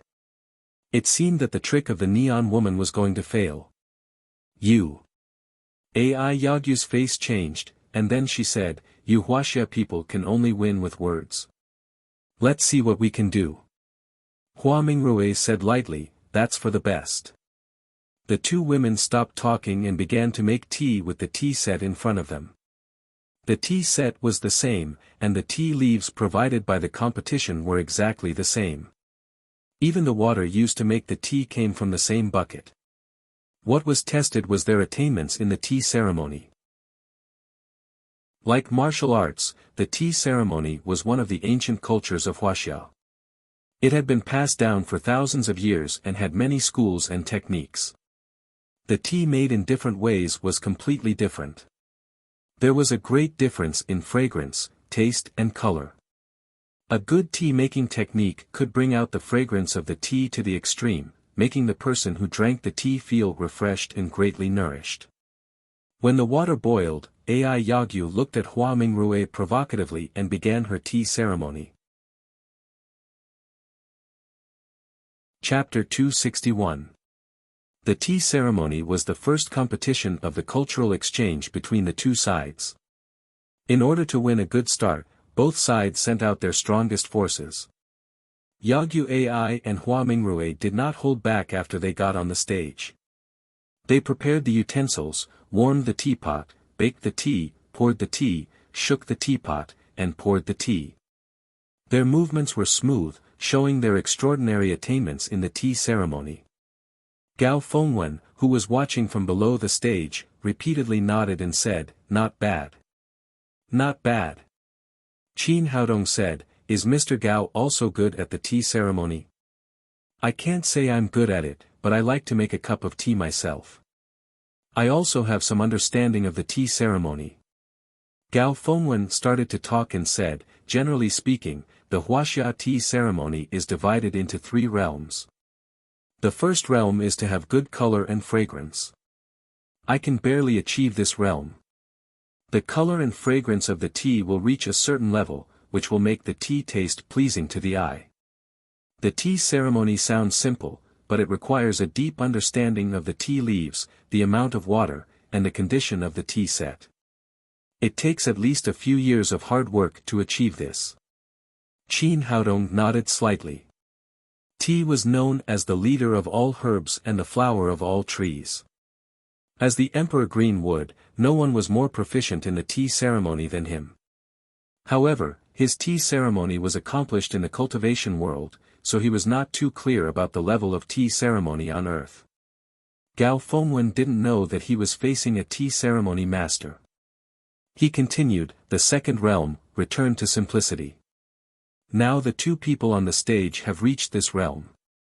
The so-called returning to simplicity meant that when making tea, one would no longer need to show off one's skills. Instead, one would need to integrate the skills of the tea ceremony into one's bones, allowing the tea's most essential flavor to be emitted. Only in this way could one brew the purest tea aroma. Not simple, to be able to reach the second realm at such a young age. Without more than 10 years of hard work and talent, it's absolutely impossible to achieve this. Qin Haodong asked, in Mr. Gao's opinion, who will win? Gao Fengwen said, although I personally don't like neon, I have to say that this neon woman's tea art has reached a certain level. She and the tea fairy are both in the second realm of the tea ceremony. This game is likely to be a draw. If anyone is able to reach the third level of the way of tea, or even touch the threshold, then this round will be a sure win. Qin Haodong asked, what is the third realm of tea ceremony that Mr. Gao mentioned? As far as I know, the third realm of the tea ceremony is called fragrance pervading the field. As the name suggested, the tea brewed by a person who had reached this level could have its fragrance spread for thousands of meters without dissipating for a long time. As the name implies, the tea made by the people on the stage, the tea made by people on the stage can have a drink. While the two of them were talking, the tea on the stage had already been brewed. 10 numbered cups were poured into them. After the staff registered the cups, they were distributed to the 10 judges below the stage to taste. The 10 judges were also hand-picked tea ceremony experts. Each time they picked up a cup, they would slowly taste it. Sometimes they would shake their heads, sometimes they would nod. Finally, they would write down the number they chose. Soon, the results came out. Hua Mingrui and Ai Yagyu each got 5 votes. As Gao Fengwen said, it was a tie. Either 2 Hua and A and, or, and had. Fairy, and, Ito say, and to the back. And. S, and to. Yao, and. Fairy. No matter whether Ai won or lost, she represented the highest level of the way of tea in neon. It was impossible to find a second person. However, they could accept the result. After all, the way of tea originated in Wuxia and was introduced to neon. It was a shame to have a tie with Wuxia. Xian Duo looked at Gao Fengwen and asked, Mr. Gao, is there anyone else who wants to challenge Miss Ai? Gao Fengwen sighed in his heart. A tie was a disgrace to Wuxia, but the tea fairy could not win, let alone the others. He was about to indicate that there were no other contestants when Qin Haodong said, Mr. Gao, let me have a try. Can you do that? Gao Fengwen asked in surprise. At Qin Haodong's age, it was amazing that he had made achievements in medicine and antiques. It was hard to imagine that he was also proficient in the way of tea. Qin Haodong smiled and said, yes, it's not a big deal. Maybe I'll win. Seeing that he was full of confidence, Gao Fengwen said, well, if you're interested, you can have a try. As soon as Qin Haodong stood up, Lang Sanyuan, who was next to him, said disdainfully, you're overestimating yourself. You want to be in the limelight. Even the tea fairy can't win. What's the use of you going up? You'll be a disgrace to Huaxiao. Without looking at Lang Sanyuan, Qin Haodong went straight to the stage. It was useless to talk to such a narrow-minded villain. He could just slap him in the face. President Qian, let me have a taste of Miss Ai's tea ceremony. Hua Mingrui gave up her position and looked at Qin Haodong meaningfully. She had always been very conceited in the way of tea, but now even she could not win. She didn't know where this young man's confidence came from. Someone challenged. The second round of the competition began. The staff replaced all the tea sets that Hua Mingrui and Yagyu Ai had just used and brought 2 new tea sets for them to use. Ai glanced at Qin Haodong and said with a charming smile, "Handsome boy, can you do it? Don't tell me you're useless." There was a double meaning in her words, which were full of provocation. Qin Haodong smiled slightly and said, "You'll know after you try it." Then he picked up the tea set on the table and began to operate it. A trace of disdain flashed in Ai's eyes. Compared with Hua Mingrui, Qin Haodong's movements were much more stiff and there was no beauty to speak of. It was no different from ordinary people making tea at home. It was obvious that he was a layman. The others also sighed, especially the audience. They felt very sorry for the draw just now. They had thought that there was hope for Ai Yagyu to defeat Yagyu Ai, but now they were deeply disappointed. The young man's performance did not have the demeanor of a tea ceremony master. Qin Haodong ignored the others' expressions and calmly made his own tea. Time passed slowly. When Ai made a new pot of tea, Qin Haodong had completed all the previous procedures. The difference was that Ai's teapot had a faint fragrance of tea, while Qin Haodong's teapot had no smell at all. Ai said contemptuously, "Handsome boy, do you think it's necessary to compete? I don't think we should bother the judges."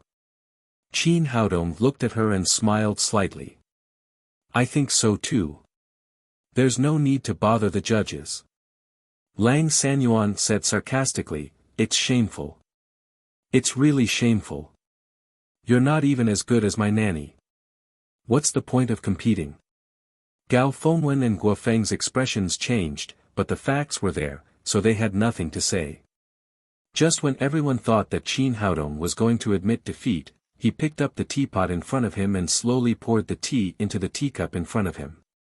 A golden liquid flowed out like a mountain spring, hitting the wall of the teacup and making a clear sound, as if a musical instrument was playing. At the same time, a strong fragrance of tea spread from the stage to the audience. Soon, the entire venue was filled with thousands of people, filling everyone's nostrils. Gao Fengwen's expression changed greatly when he smelled the tea. His disappointment was swept away and replaced by ecstasy. Fragrance pervades the field. Oh my God, it's the third realm, fragrance pervades the field. Hua Mingrui did not step down from the stage. She had been standing next to Qin Haodong. At this time, she was so surprised that her face turned pale. She had been obsessed with the tea ceremony for many years, and it had always been her dream to reach the third realm, fragrance pervades the field. However, this realm was too difficult. She had not expected that what she had failed to do would be done by someone else today. The young man in front of her seemed to be casual, but he had really reached the realm of fragrance pervades the field. Ai, who had been very proud just now, was now as pale as a ghost. After being immersed in the tea ceremony for so many years, she certainly knew what fragrance pervades the field meant. Even her teacher could not reach this realm. She had lost, and it was a complete and utter defeat. Qin Haodong glanced at Ai and said jokingly, "Miss Ai, you just said that you don't need to bother the judges. Should you admit defeat?" Ai bit her lip. Although she was extremely reluctant, she still said with great difficulty, "I admit defeat." One was in the second realm of the tea ceremony, while the other was in the third realm of the tea ceremony. If she asked the judges to judge such an obvious gap, people would laugh their heads off. If the score was 10-0, she would lose even more face. It was better to admit defeat directly. Seeing the neon woman admit defeat on the spot, the audience burst into thunderous cheers. Yagyu Hirai's expression changed greatly. He had thought that the first round would be a tie with Wuxia. He did not expect to be defeated in the blink of an eye, and it was a terrible defeat. Qin Haodong stood up and cupped his hands to the excited audience. Then, he turned around and walked off the stage. When he returned to his seat, he glanced at Lang Sanyuan next to him. Lang Sanyuan had just ridiculed Qin Haodong for being a disgrace and saying that his tea ceremony was not as good as his nanny's. In the blink of an eye, he had been slapped in the face. At this time, he directly buried his head in his pants and did not even have the courage to look at Qin Haodong. The first round of the competition came to an end, and the second round officially began. On the neon side, Chiba Mieko went directly to the stage and said to the audience, "In the second round of the exchange competition, we would like to see the identification ability of Wuxia antique experts. We have prepared a total of 3 pairs of collections. They may all be real, or they may all be fake. If the Wuxia experts identify all of them correctly, we will admit defeat."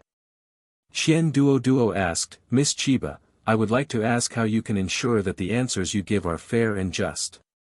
Chiba Mieko said, "We will put the authenticity of the collections in a small box in advance and give it to you for safekeeping.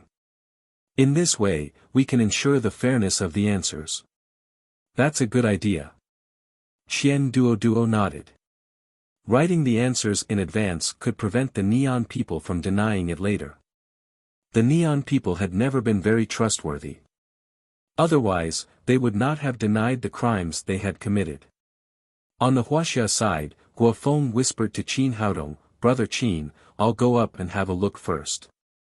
If I can't do it, I'll ask you to come up." After that, he strode to the stage. Xian Duo said to Chiba Mieko, "Miss Chiba, President Gua is already on the stage. Please take out the collections you want to identify." Chiba Mieko waved her hand to the audience. 2 neon people walked onto the stage with 2 very simple painting tubes. Chiba Mieko first handed a small wooden box containing the answers to Xian Duo. Then, she opened the painting tube and carefully took out the 2 scrolls inside. She spread them on the table. At the same time, the electronic projection equipment on the stage projected the 2 scrolls on a huge electronic screen. The audience could also see them clearly. Written on these 2 scrolls was an ancient poem, "The lantern at the 3rd watch, the rooster at the 5th watch, it is the time to bury one's head in study. If one's black hair doesn't learn early, one's white hair regrets studying late." This exhortation to study was written in cursive, and the entire scroll was written with vigor. The author was Yen Jinqing. Chapter 262. "Oh my God, it's Yen Jinqing's authentic work, it's just Yen Jinqing's calligraphy. I'm not sure if it's authentic. The neon woman said it might be fake. If it's Yen Jinqing's authentic work, how much would it cost? At least tens of millions." Yen Jinqing was no stranger to the people of Wuxia. Many people who had come to watch the competition today were lovers of calligraphy and painting. For a moment, there was a lot of discussion under the stage. However, people soon found the problem. The 2 paintings were exactly the same. If they looked closely, the handwriting on the left was lighter than the one on the right. There was no other difference. "Dude, which one is real?" "I don't know. We need Director Gua to identify which one is real and which one is fake. I think they might both be fake. It's not easy to find Yen Jinqing's calligraphy. Maybe someone in Sanlitun made it." On the stage, Chiba Mieko smiled at Guofeng and said, "Mr. Gua, please appraise it. Which one is real? Which one is fake?" Guofeng nodded, took out a pair of white gloves and put them on. Then, he took out a magnifying glass and began to identify them carefully. At first, he was very calm. He thought that with his years of experience and skills in the antique industry, he would be able to distinguish the authenticity of the two works. However, as time went by, his expression became more and more serious. Later, there was a faint sweat on his forehead. Guofeng looked at the two works more than a dozen times, but no matter how he looked at them, they were real. He couldn't find any flaws. But that was impossible. Even if Yan Jinqing had written two such exhortations, they couldn't be exactly the same. The font size was exactly the same. It was as if they had been printed by a photocopier. One of them must have been fabricated. Chiba Mieko stood aside and sneered. "Mr. Gua, how long do you need to give me the result? Do you want me to make you a cup of tea?" Her words seemed to be polite, but they were full of sarcasm. "Don't worry, I'll give you the answer now." While speaking, Qin Haodong walked onto the stage. According to the rules, the Wuxia side could also send 3 people to appraise antiques, as long as they could give the same result in the end. Seeing Qin Haodong appear again, Chiba Mieko's expression changed slightly. Not only had she suffered a loss at the hands of this young man last night, but Yagyu Ai had also been defeated by him at the tea ceremony. Could it be that he had studied antique appraisal? Chiba Mieko shook her head secretly. Impossible. This is impossible. Generally speaking, it took time to reach the peak of each industry. It was impossible for a person to be proficient in all kinds of industries, unless he was an immortal. Seeing Qin Haodong on the stage, Guofeng finally breathed a sigh of relief. He really could not do anything about these 2 pieces of calligraphy. At the same time, he was secretly glad that he had the foresight to invite Qin Haodong here. Otherwise, if the Wuxia people could not identify the authenticity of his calligraphy, it would be really shameful. He said, "Brother Qin, can you tell me which one is real and which one is fake?" Qin Haodong smiled slightly and said, "Director Gua, in fact, these 2 pieces of calligraphy are very simple, but you've been deceived by them. As the old saying goes, you've been led into a ditch by them." Chiba Mieko frowned and said, "What do you mean, Mr. Qin? How did I deceive you?" Qin Haodong said, "In fact, it's very simple. These 2 pieces of calligraphy are original. You have to let Director Gua choose which one is fake. Aren't you forcing him to do something?" "What?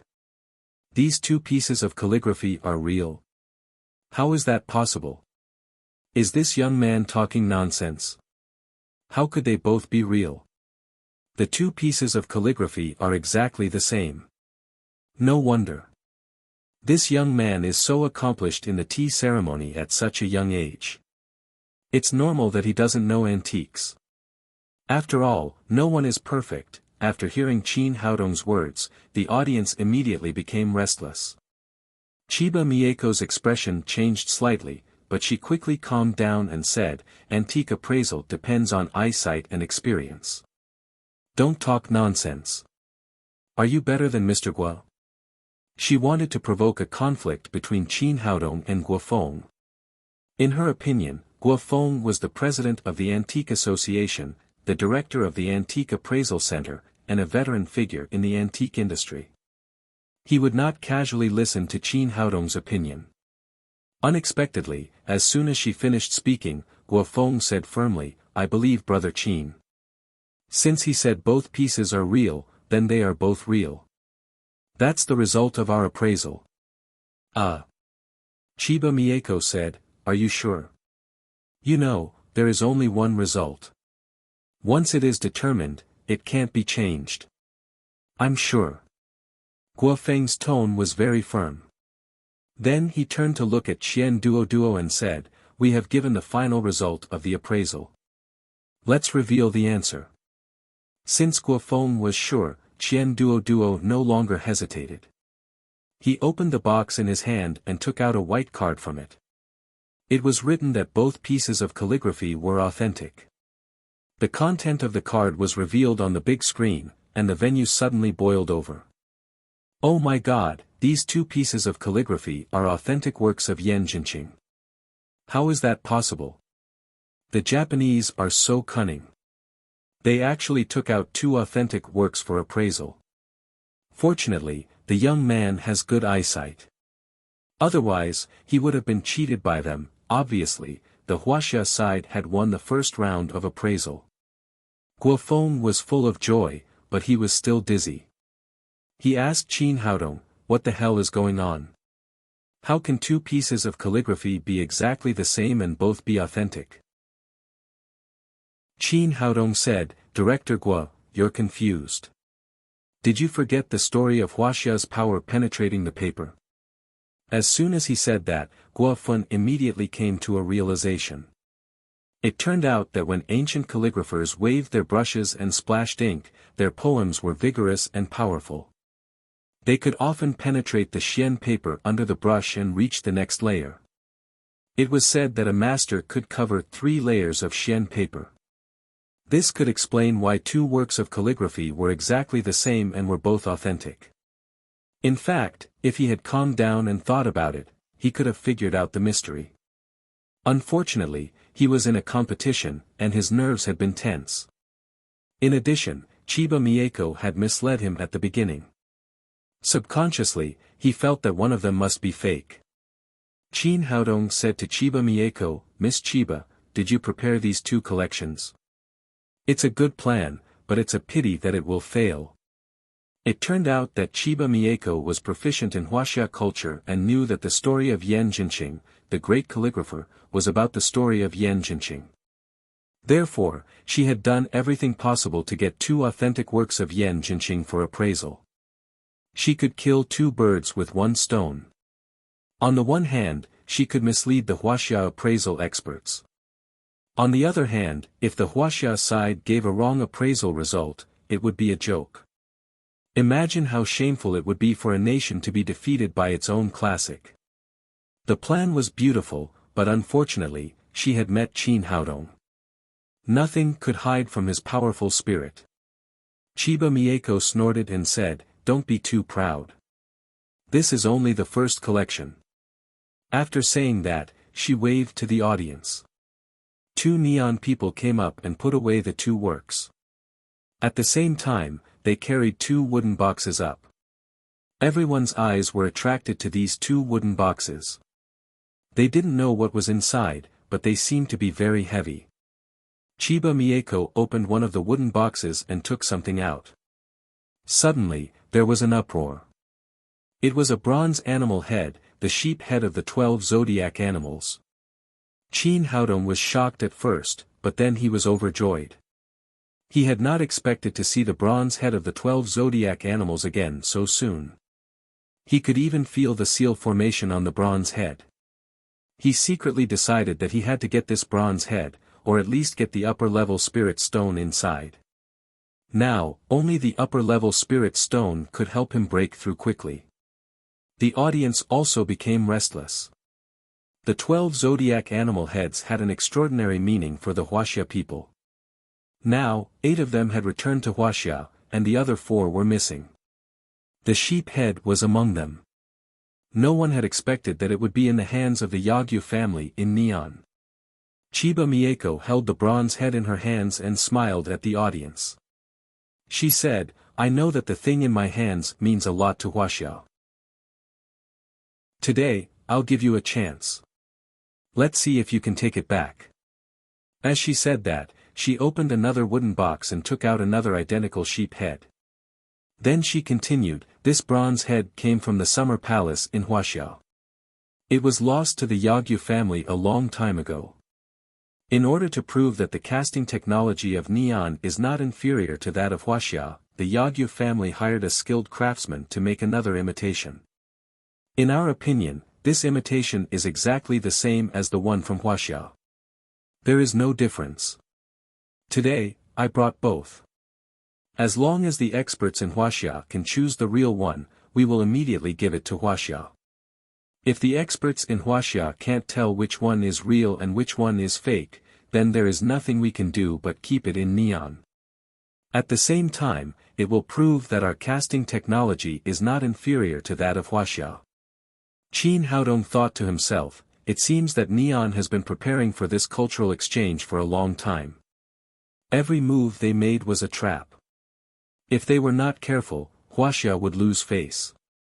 It was a pity that the Neon people had not expected that he, the reborn immortal emperor, would be involved. The two sheep heads looked the same to others, but he could tell at a glance that one of them was running the sealing formation of the Yuan sect. It was obvious which one was real and which one was fake. Guo Feng's face suddenly became serious. He was very clear about the significance of the 12 zodiac animals to Huaxia. If he missed the opportunity to take back the sheep head, he would not be able to forgive himself, not to mention the public opinion. After Chiba Mieko finished speaking, she put the two sheep heads on the table and said to Guofeng and Qin Haodong, "You two can start the appraisal. Don't miss this precious opportunity. Otherwise, as the old Huaxia saying goes, you will not be able to face your elders again." "Don't worry, we won't take the wrong thing." Qin Haodong said to Guofeng, "Director Guo, let me have a look first. If I'm not sure, then you can take action." Guofeng knew that Qin Haodong was saving face for him. He said, "Brother Qin, you must take back the treasure of Huaxia. Don't worry, I won't let you down." Qin Haodong walked in front of the two sheep heads. In order to distinguish them, he had pasted a number on them. The one with the magic formation was pasted with number 1, and the fake one was pasted with number 2. Everyone's eyes were focused on Qin Haodong, expecting him to bring back the treasure of Huaxia. Qin Haodong held the two sheep heads in his hands and looked at them. In fact, it was all for show. Then he put the sheep head number 1 back into the wooden box. Everyone was stunned, including Chiba Mieko. She did not understand how he was appraising it. Of course, he was not doing this to appraise it, but to deceive people. The moment the sheep head was put into the wooden box, he unlocked the sealing formation of the Yuan sect. Then he used his divine mind to put the upper-level spirit stone into the storage ring. Then he resealed it. Chapter 263. Everything was done smoothly. The whole process only took a second or two. When the animal head was taken out again, it looked the same as before. No one knew that the spirit stone had been taken away. Qin Haodong was relieved. The spirit stone finally belonged to him. He had not expected to receive such a gift at a cultural exchange meeting. He held the number 1 bronze head and said to Chiba Mieko, "I've identified it. This is the real one. Qin-kun, are you sure? Don't you want to take a closer look?" Chiba Mieko's heart was in turmoil. She naturally knew which sheep head was the real one, but she did not understand how Qin Haodong had done it. He had casually put it in a wooden box and then taken it out. What kind of unique identification method was that? There's no need to look anymore. I'm sure it's the one. Qin Haodong turned to Guofeng and said, "Director Guo, is this okay?" Guofeng now had complete trust in Qin Haodong. He nodded and said, "Brother Qin, what do you think? Let's choose this one. If we make a wrong choice, I'll take responsibility." There was complete silence below the stage. There were nearly 1,000 people in the venue, but not a single sound could be heard. They were all looking at the stage nervously. Some even held their breath. Everyone knew the importance of this choice. If they made the right choice, they could bring the national treasure back to their country. If they made the wrong choice, they would become a joke all over the world. Seeing the determination in Qin Haodong and Guofeng's eyes, Chiba Mieko felt bitter. Before bringing the sheep head to the Celestial Empire, the Yaguas had had a fierce debate. The opposing side believed that the sheep head had been in Neon for a century and its market value had exceeded 200 million yuan. It was not worth it to use it as a bet. The opposing side believed that the sheep head was particularly important to the Celestial Empire. If they used it to attack the Celestial Empire's appraisal experts, the influence would be unprecedented. Once they succeeded, the Celestial Empire would lose face in front of the world. Therefore, it was worth the risk. The most important thing was that the fake sheep head was no different from the real one. They had even invited many antique experts to identify it, but no one could tell it apart. If the Yaguas hadn't numbered it in advance, they wouldn't have been able to tell which one was the real one. Under such circumstances, there was only a 50% chance that the Chinese would be able to retrieve the genuine goat's head. It was completely worth the risk. The debate between the two sides was very fierce. In the end, Chiba Mieko stood firmly on the side of agreement, which made the master of the Yagyu family agree to bring the sheep head to the Celestial Empire. But now, Qin Haodong had easily taken away the genuine sheep's head. Another conspiracy of the Yagyu family had come to nothing. In the Celestial Empire's language, it was like trying to steal a chicken but failing to succeed. Even if Chiba Mieko had a special identity, she would be condemned by all parties after returning home. While she was in a daze, Qian Duo did not hesitate and excitedly opened the box in his hand. In his opinion, as long as Qin Haodong was certain about something, he would not be wrong. This number 1 sheep head was definitely the authentic one that had been lost in Wuxia. Under the watchful eyes of the crowd, the box was opened. Inside was a small white card, on which was written, "Number 1 is genuine." Seeing the image displayed on the big screen, the venue was silent at first. After a few seconds of silence, it suddenly erupted like a tsunami. "Hooray, our national treasure is finally back, Dr. Qin is so awesome. Long live Dr. Qin, you're our hero. We love you, Dr. Qin, I want to marry you. I want to give birth to many children for you." Guo Feng reached out and stroked the bronze head. He was so excited that his eyes were full of tears. Below the stage, even Gao Fengwen, Tang Qingji, and the other old men were jumping with excitement. Although Lang Sanyuan disliked Qin Haodong very much, as a Celestial Empire man, he still cheered with excitement. In the entire venue, except for the neon people, who looked gloomy, Qin Haodong was the calmest one. This kind of choice was not difficult for him. Compared to the bronze head, he valued the upper-level spirit stone more. At this time, it was already in his pocket. Chiba Mieko took a deep breath and adjusted her depressed mood. Then, she asked, "Qin-kun, can you tell me how you identified it?" Qin Haodong looked at her with a smile and said jokingly, "It's very simple. I don't like it." No one had expected him to give such an answer. At first, the audience burst into laughter, and then they shouted together, "We don't like it either." Of course, Chiba Mieko did not believe this answer. However, a hero was judged by success or failure. No matter what, he had guessed correctly. At the end of this round of identification, the sheep head had become a Celestial Empire item according to the previous agreement. Gao Fengwen had sent someone to take it away. This time, Neon had prepared a total of 3 collections. According to the best of 3, they had lost. However, for the sake of face, they still had to take out the last collection. Since the beginning of the competition, Neon had been defeated again and again. They were looking forward to winning one round, at least to save face. Chiba Mieko waved her hand at the audience. 2 more neon people brought up 2 cardboard boxes. The audience looked up excitedly. The wooden box had contained the bronze head of the 12 zodiac animals. They wondered what the neon people had brought up this time. Chiba Mieko opened the box and carefully took out 2 things.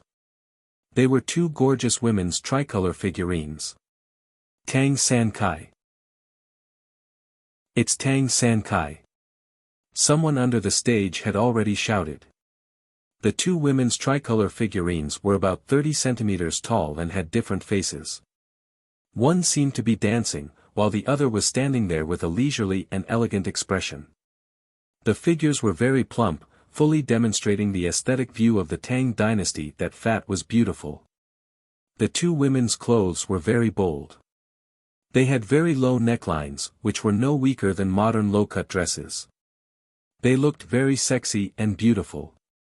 Chiba Mieko said to Guofeng and Qin Haodong, I don't need to say more. I think you two know that this is the famous Tang Sankai in Celestial Empire. Please identify which one is real and which one is fake. I'll do it. Guofeng had always studied ancient Celestial Empire porcelain. He took out a magnifying glass, walked over, and began to carefully observe the two women's tricolor figurines. Qin Haodong did not speak. He watched quietly. In fact, he had already sensed that the two tricolor figurines had no spiritual qi at all. They were completely fake. It seemed that the Japanese had really put a lot of effort into this cultural exchange. First, they had made two authentic works of Yan Jinqing, then they had made two bronze heads of the 12 zodiac animals, one real and one fake.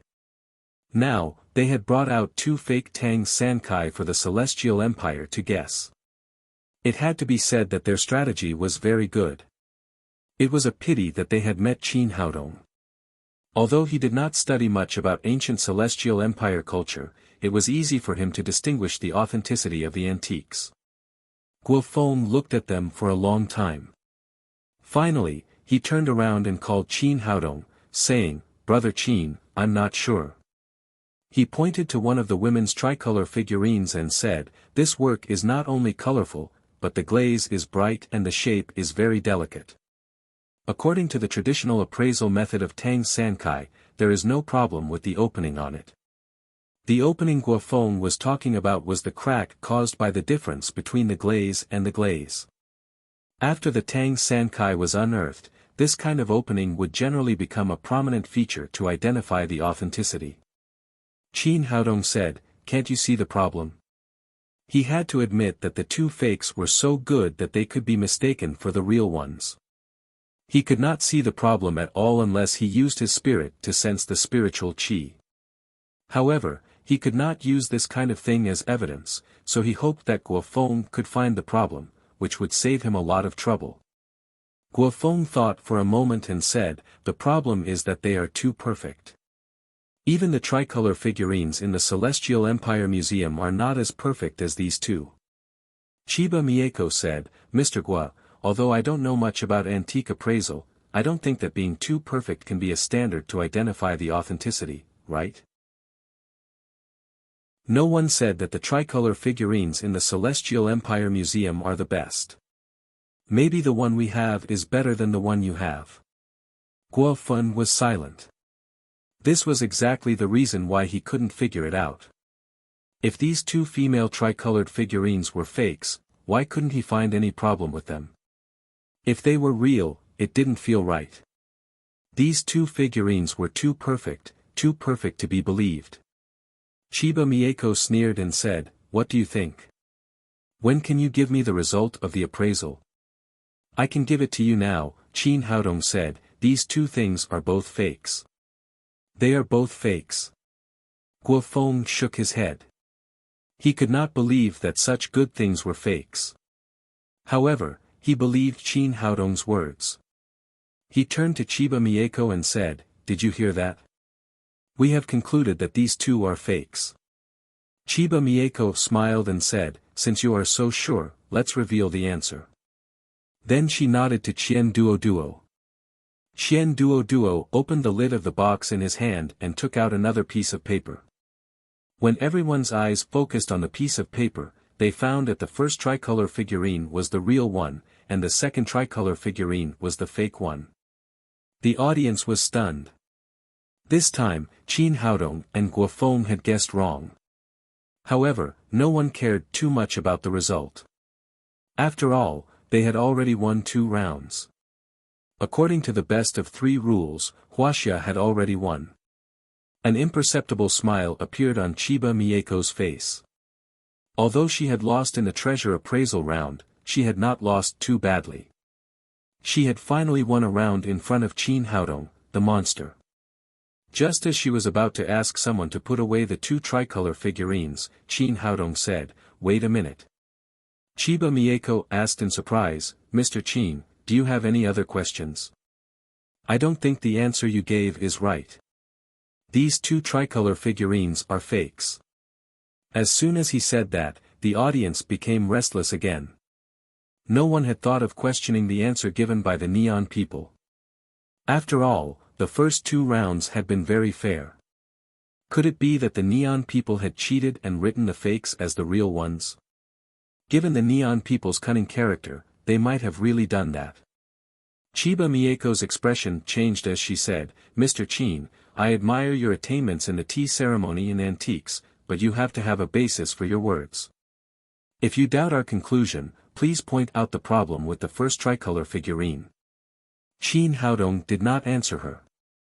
Instead, he turned to look at Guofeng and asked, "Director Guo, if antiques like these are fakes, can they be fakes?"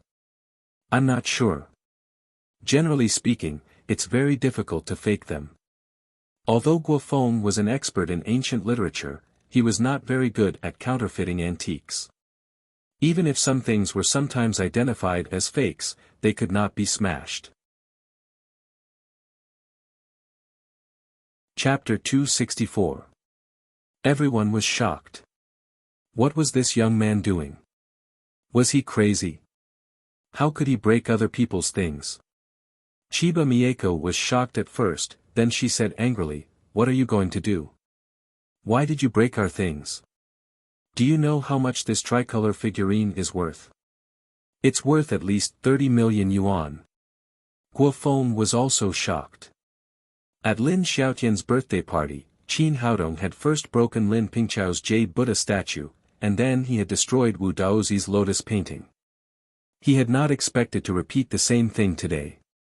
He had broken the Japanese-made Tang San Kai in public, the one that had been recognized as authentic. Qin Haodong didn't think so. This thing was obviously fake, but it had to be fake in front of him. He had to find its loopholes. He ignored Chiba Mieko and squatted down to find some evidence in the pile of debris. Unexpectedly, he saw a small note made of A4 paper. He picked up the paper and saw 3 big words on the front, "You win." He turned the note over and saw a few lines of small words on it. "You're right. This Tang Sankai is fake. I'm proud that my skills are unparalleled in the world. No one can identify a fake made by me. Since you can see it, I can only say that you win." There was also a signature under the note, which said, "Ghost Hand." It was said that there was an unspoken rule in the antique counterfeiting industry. In order to show respect for the ancestors, no matter how real they were, they had to leave a loophole. This Ghost Hand was also a wonderful person. He had left a loophole in the Tang Sankai fake. No wonder Guofeng had been looking for it with a magnifying glass for a long time but had not found a loophole. Only someone like Qin Haodong would knock open such a treasure that was worth tens of millions of yuan. However, this had saved him a lot of trouble. He had originally wanted to find a loophole in the porcelain fragments, but now it seemed that it was completely unnecessary. The others also saw Qin Haodong find a note in the porcelain fragments, but they did not understand what it was. He stood up and handed the note to Chiba Mieko. He sneered and said, "The evidence is irrefutable. What else do you want to deny?" Chiba Mieko took it and looked at it. She said with a straight face, "This doesn't mean anything. Maybe it belongs to the people of the Tang dynasty. If it's a product made by a folk imitating the official kiln, it's still a genuine Tang Sankai." Qin Haodong sneered. "Miss Mieko, I don't know how much you know about Wuxia. Did A4 paper appear in the Tang dynasty? Could it be that the people of the Tang dynasty knew how to use simplified characters? Did the people of the Tang dynasty call fake goods fake?" The audience below the stage roared with laughter and shouted one after another, "A fake is a fake, don't deny it, do you have any common sense? The simplified Chinese characters have only been around for a few decades. How dare you say that it's from the Tang dynasty? A loss is a loss, don't try to deny it." This. Chiba Mieko was speechless. She was not good at antiques. The collection had been provided by the Yagyu family, and the answers had been given by them. Yagyu Hirai's face was livid. He had just seen that Qin Haodong's attainments in antiques were unparalleled. Qin Haodong had guessed correctly twice in a row, so he had played a trick and asked his men to change the answers of the two Tang Sankai. He had thought that he would be able to win the game and save some face for Neon. He had not expected that he would not be able to get away with it and would be pointed out by Qin Haodong on the spot. Qin Haodong continued, "Miss Chiba Mieko, don't blame yourself too much. It's not your fault. It's just that Neon can't compare with Wuxia in terms of casting technology or making fake goods. The difference is too big." Chiba Mieko's cheeks were red. After 3 games, the Neon Nation had completely lost. "We admit defeat." After saying that, she hurried off the stage with a livid face. She didn't even want the fake Tang Sankai anymore. Wuxia is mighty. Dr. Qin is mighty. Long live Wuxia. Wuxia will win. Mr. Qin, you're so awesome. I want to have a baby with you too. The audience was very excited, but Qin Haodong was also a little speechless. That bearded man was shouting that he wanted to have a baby with him. What the hell was that? After Chiba Mieko stepped off the stage, Yagyu Hirai comforted her, "Miss Mieko, don't think too much. There are still 3 games left. We still have a chance. It's all Qin Haodong's fault. Our original plan was perfect. If he hadn't appeared, we would have won." Chiba Mieko said angrily. She had seen clearly on the stage that Guofeng had fallen into their carefully designed trap every time. However, Qin Haodong had quickly corrected them.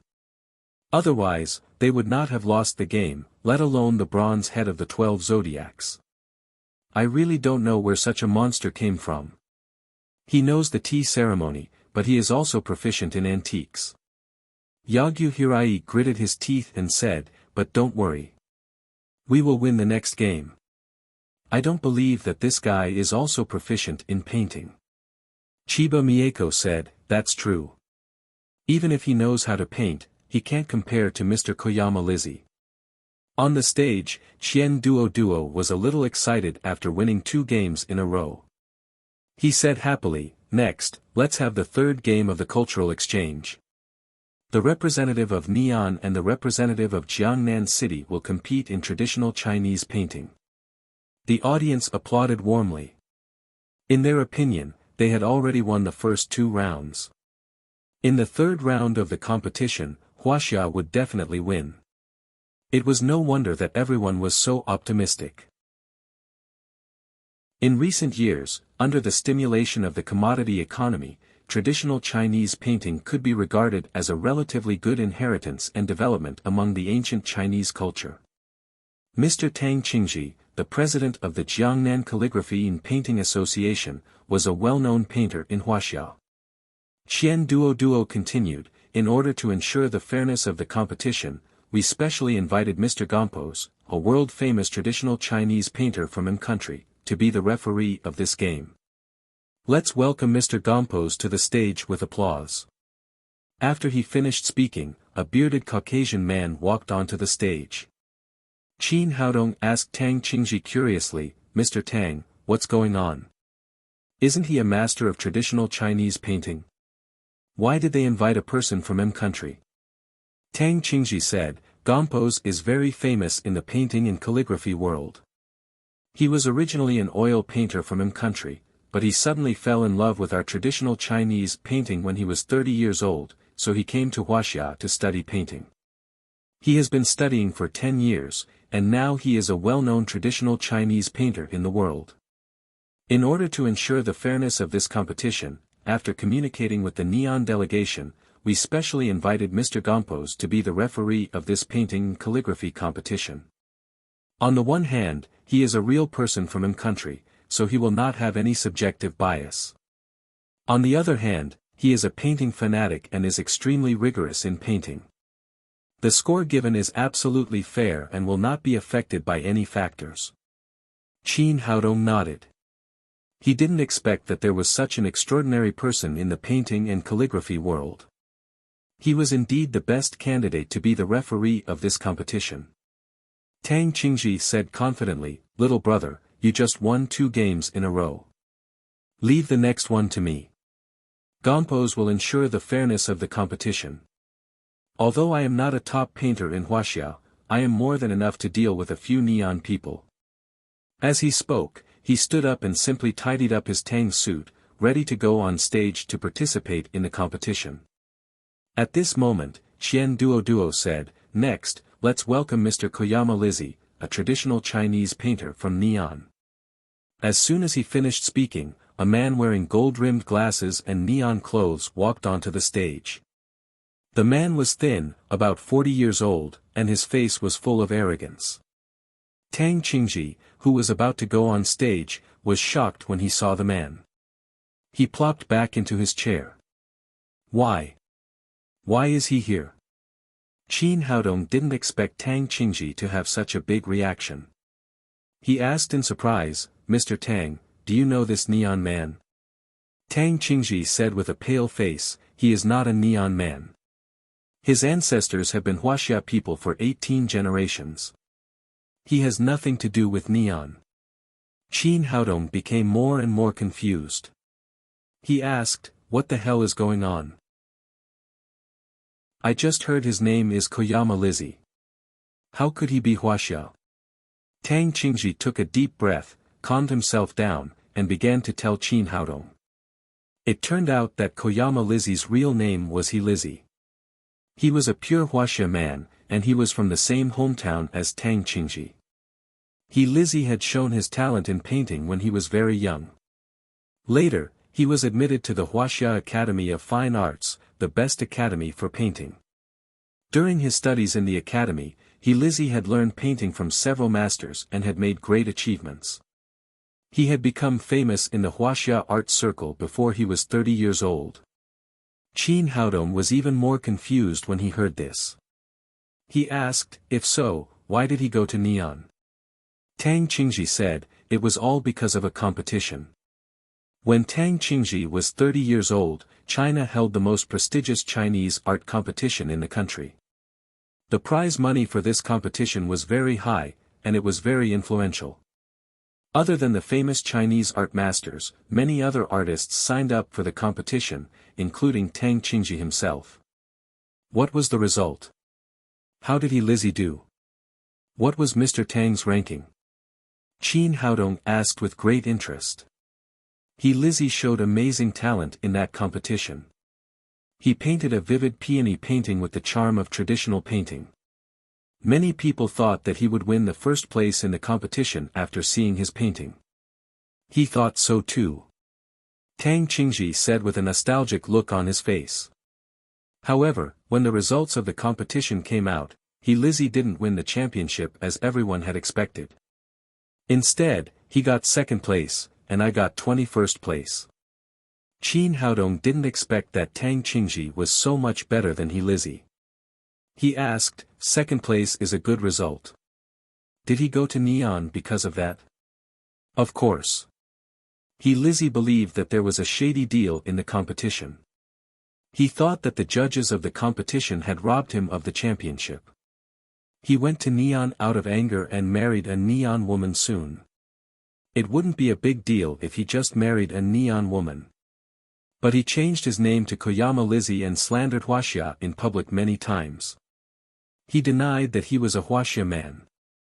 At the same time, he represented Neon in a world painting competition and won the championship.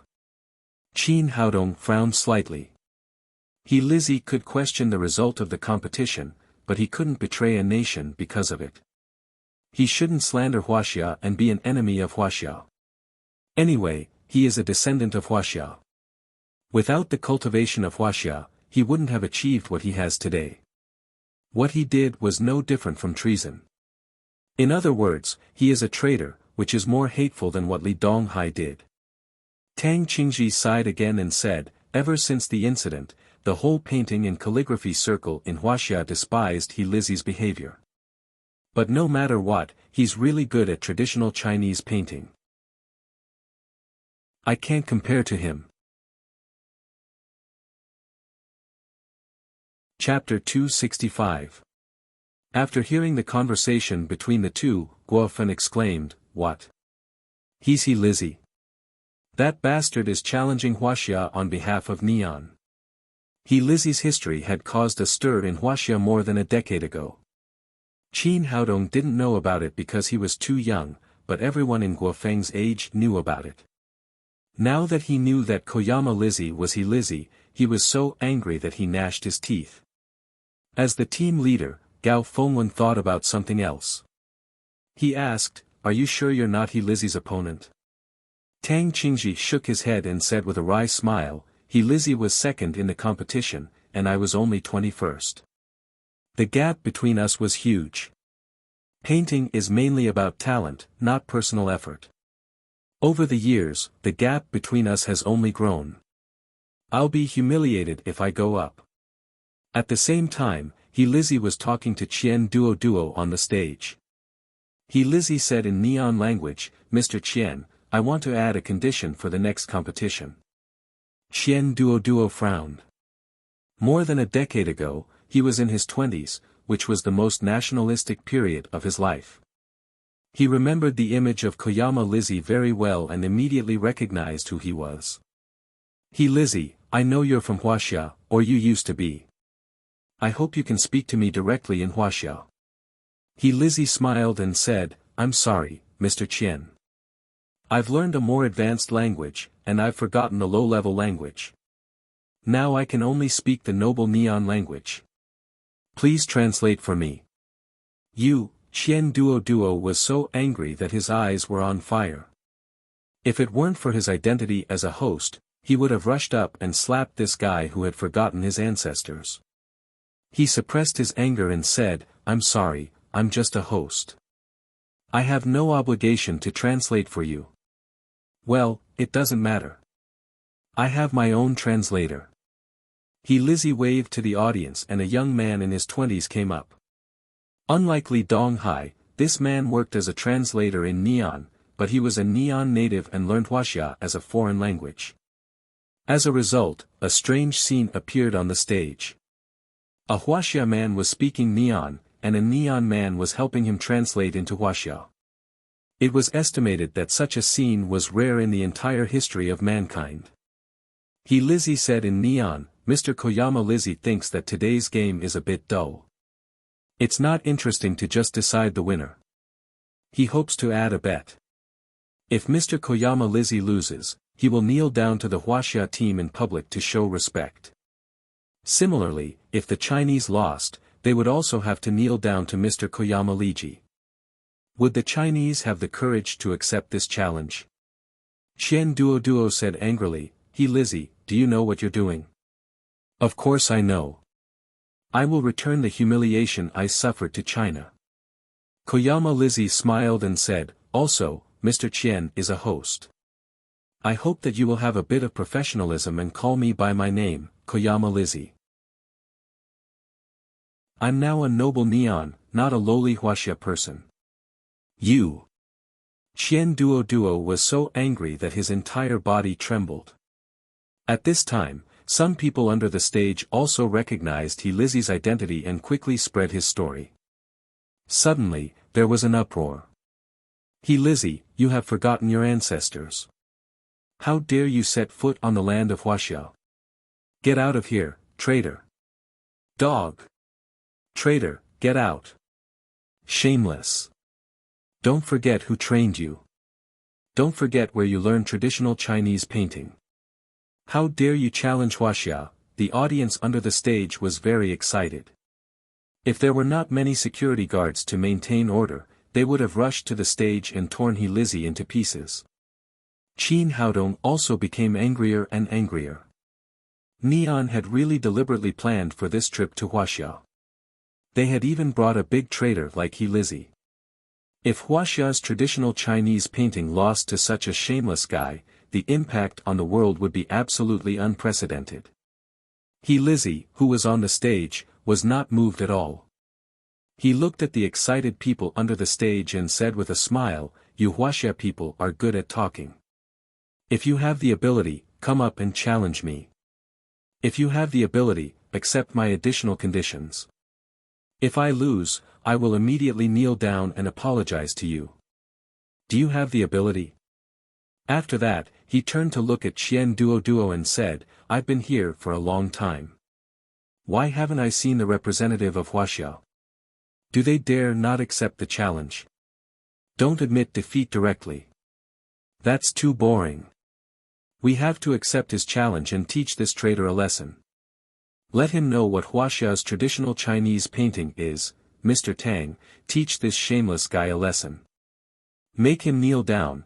People under the stage only knew how hateful what Lizzie had done, but no one knew his attainments and achievements in painting as well as Tang Qingji did. Therefore, they asked the Wuxia side to accept the challenge as soon as possible. In their opinion, it was easy to defeat a villain like Lizzie. Seeing this scene, Gao Fengwen and the others on the rostrum were livid. Finally, Tang Qingji gritted his teeth and said, Brother Gao, I'll go up and have a try.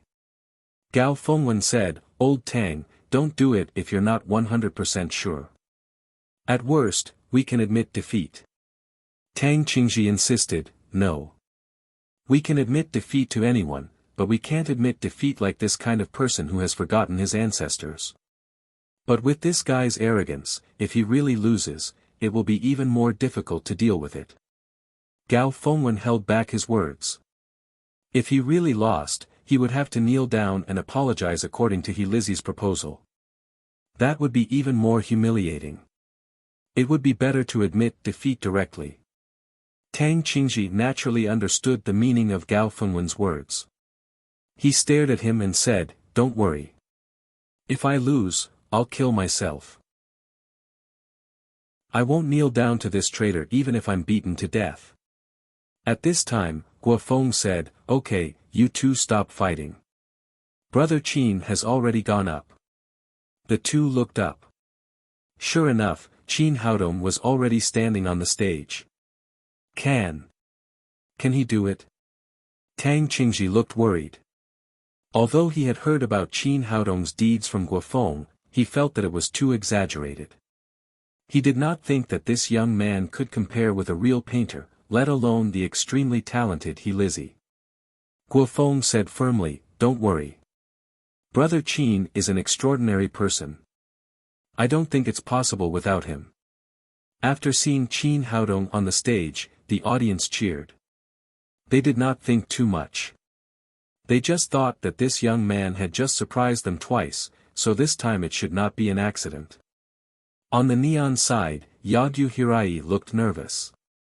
This bastard, he's on the stage again. Is he good at painting? Logically speaking, it shouldn't be. No one can be proficient in so many industries at such a young age. Chiba Mieko said that, but she had a bad feeling in her heart.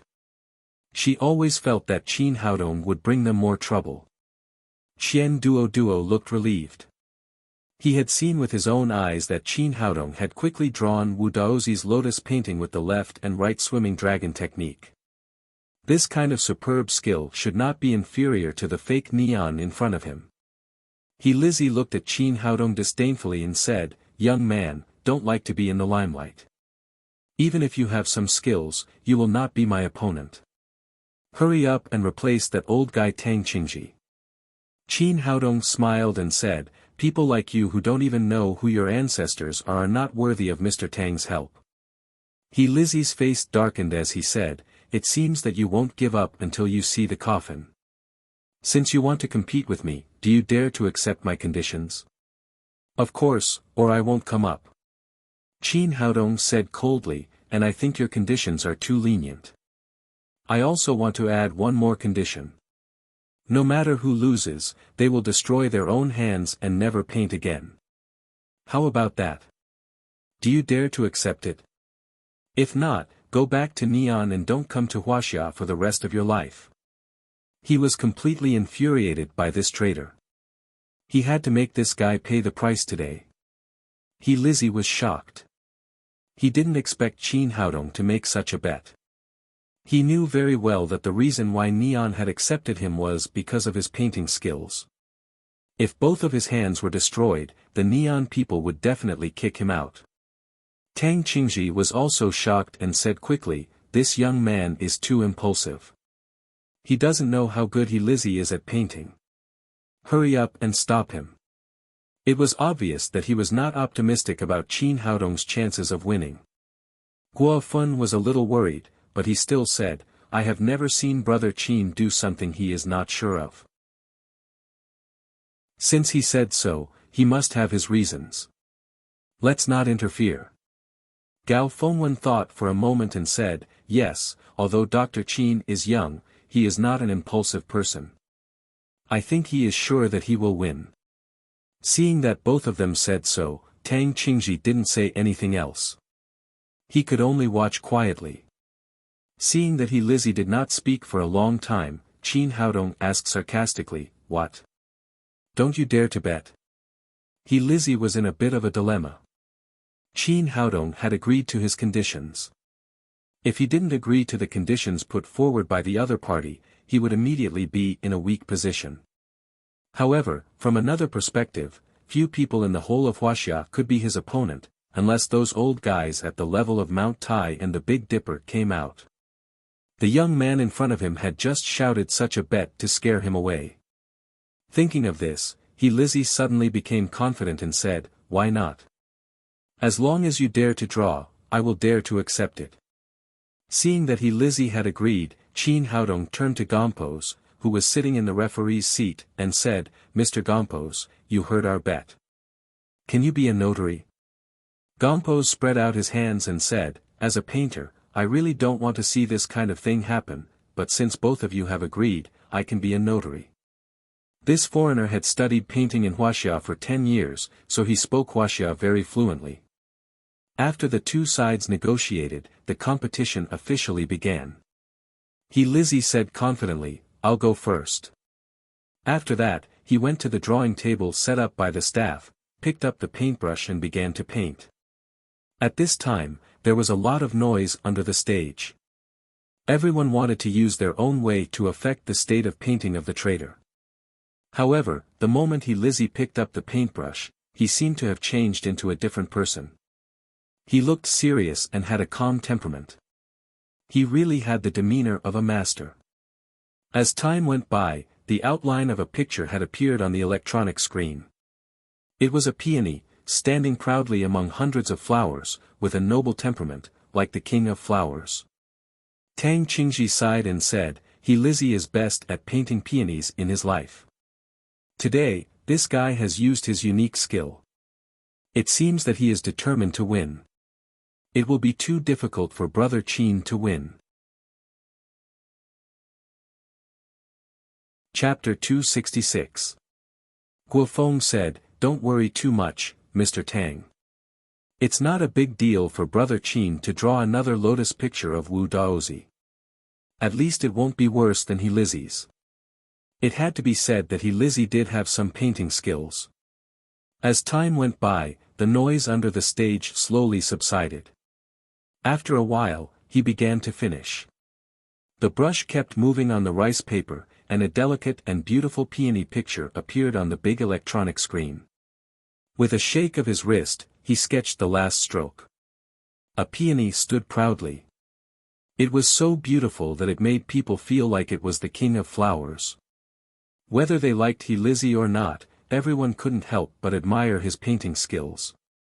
This painting had indeed reached a very high level. Lizzie threw the brush aside and said proudly, Mr. Gompos, please give me a score. As a referee, Gompos came to Lizzie's peony picture and carefully evaluated it from beginning to end. He kept nodding and said, Good, your peony picture is really good. It has the charm of Wuxia traditional painting. I give you 85 points.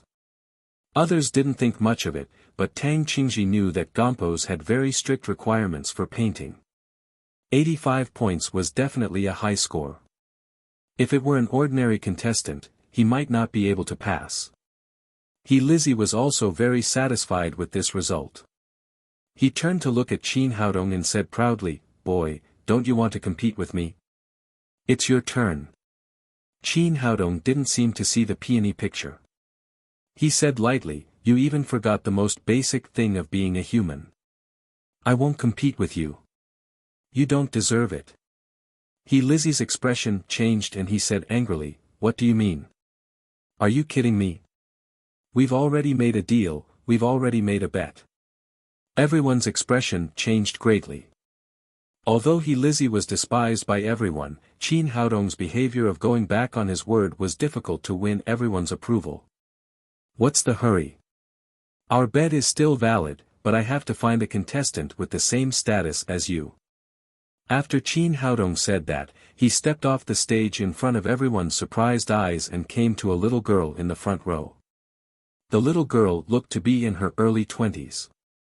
She was holding a cute little black poodle in her arms. The puppy was not too big, only about 3 or 4 months old. It looked extremely cute.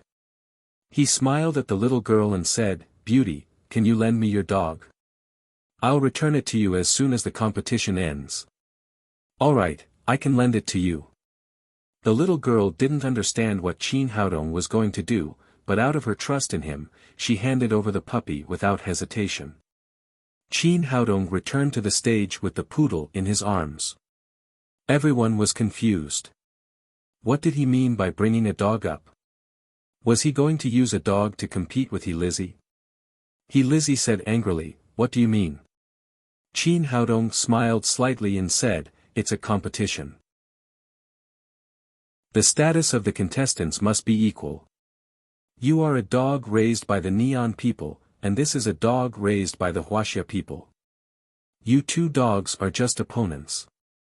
Being called a lackey in public, Lizzie flew into a rage out of humiliation and shouted, "Bullshit. Are you going to compete or not? If not, I'll cut off your hand." Qin Haodong didn't care.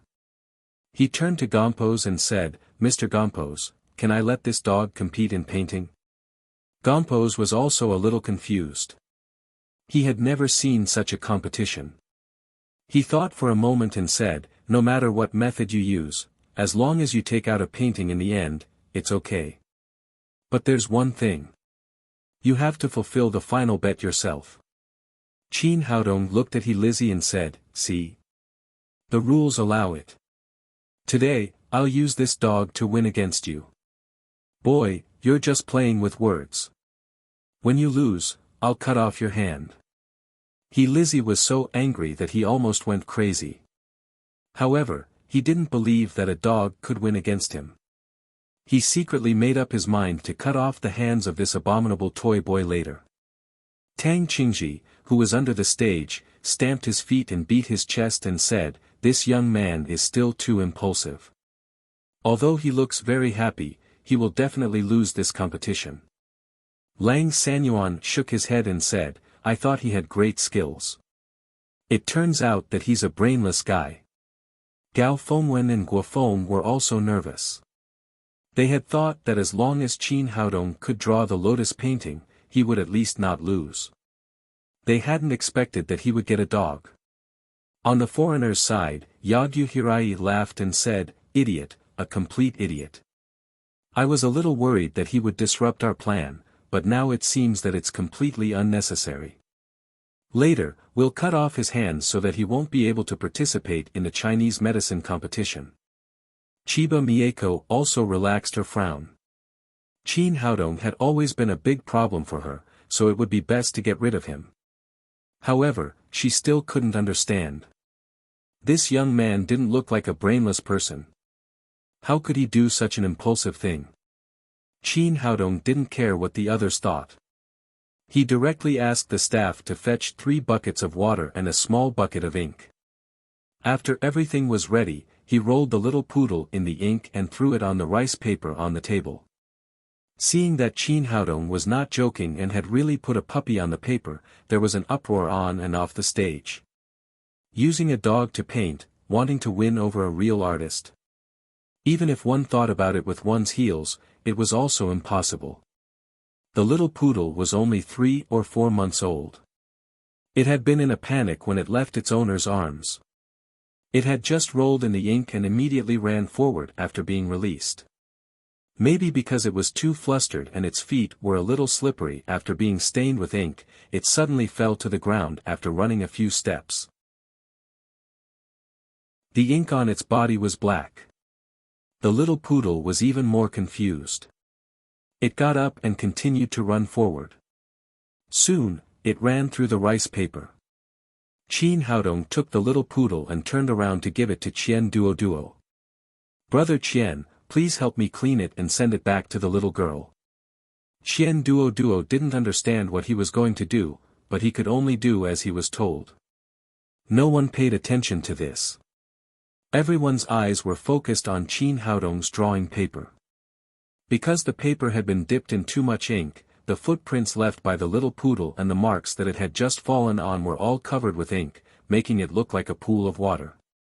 The footprints were better. They were shaped like plum blossoms. However, the marks it had just fallen on were a mess. They didn't look like anything. "Qin Haodong, this is the painting you made with a dog. Do you think you can beat me with this?" Lizzie laughed. His face was full of ferocity. He seemed to have seen the scene of Qin Haodong admitting defeat. Yagyu Hirai, who was under the stage, laughed unscrupulously and shouted, "Is this also called a painting? Isn't it much better to get someone to sprinkle some ink on it?" Chiba Mieko did not speak, but there was a smile at the corner of her mouth. She had used all the thinking methods in her mind, but she had not thought of a way for Qin Haodong to turn the tables. Although the Wuxia people under the stage did not laugh, everyone was disappointed. In their opinion, Qin Haodong was bound to lose. How could such a messy painting be compared with the peony painting? Gompos shook his head. Obviously, he did not agree with the painting in front of him.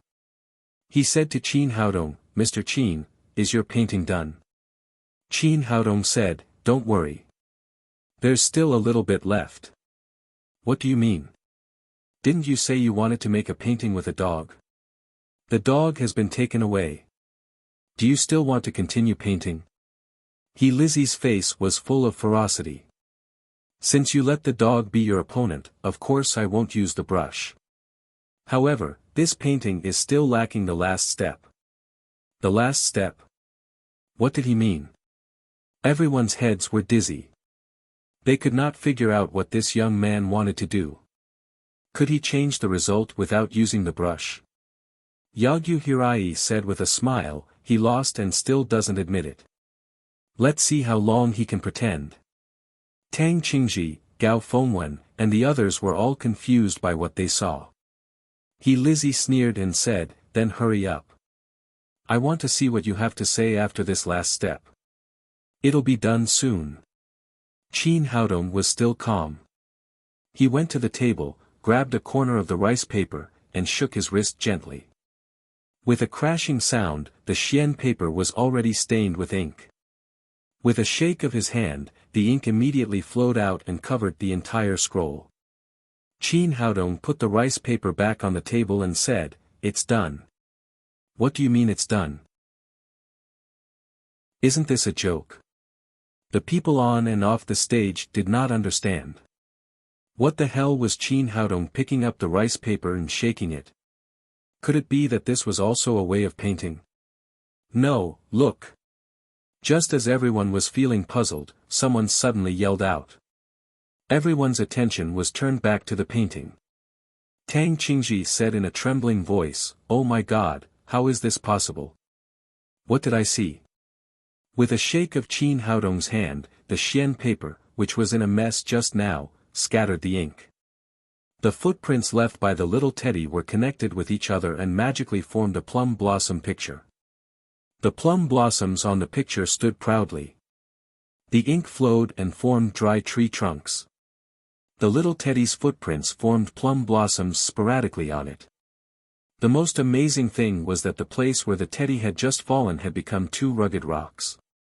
The traces left by the teddy's fur formed folds on the surface of the strange rocks, which looked more vivid.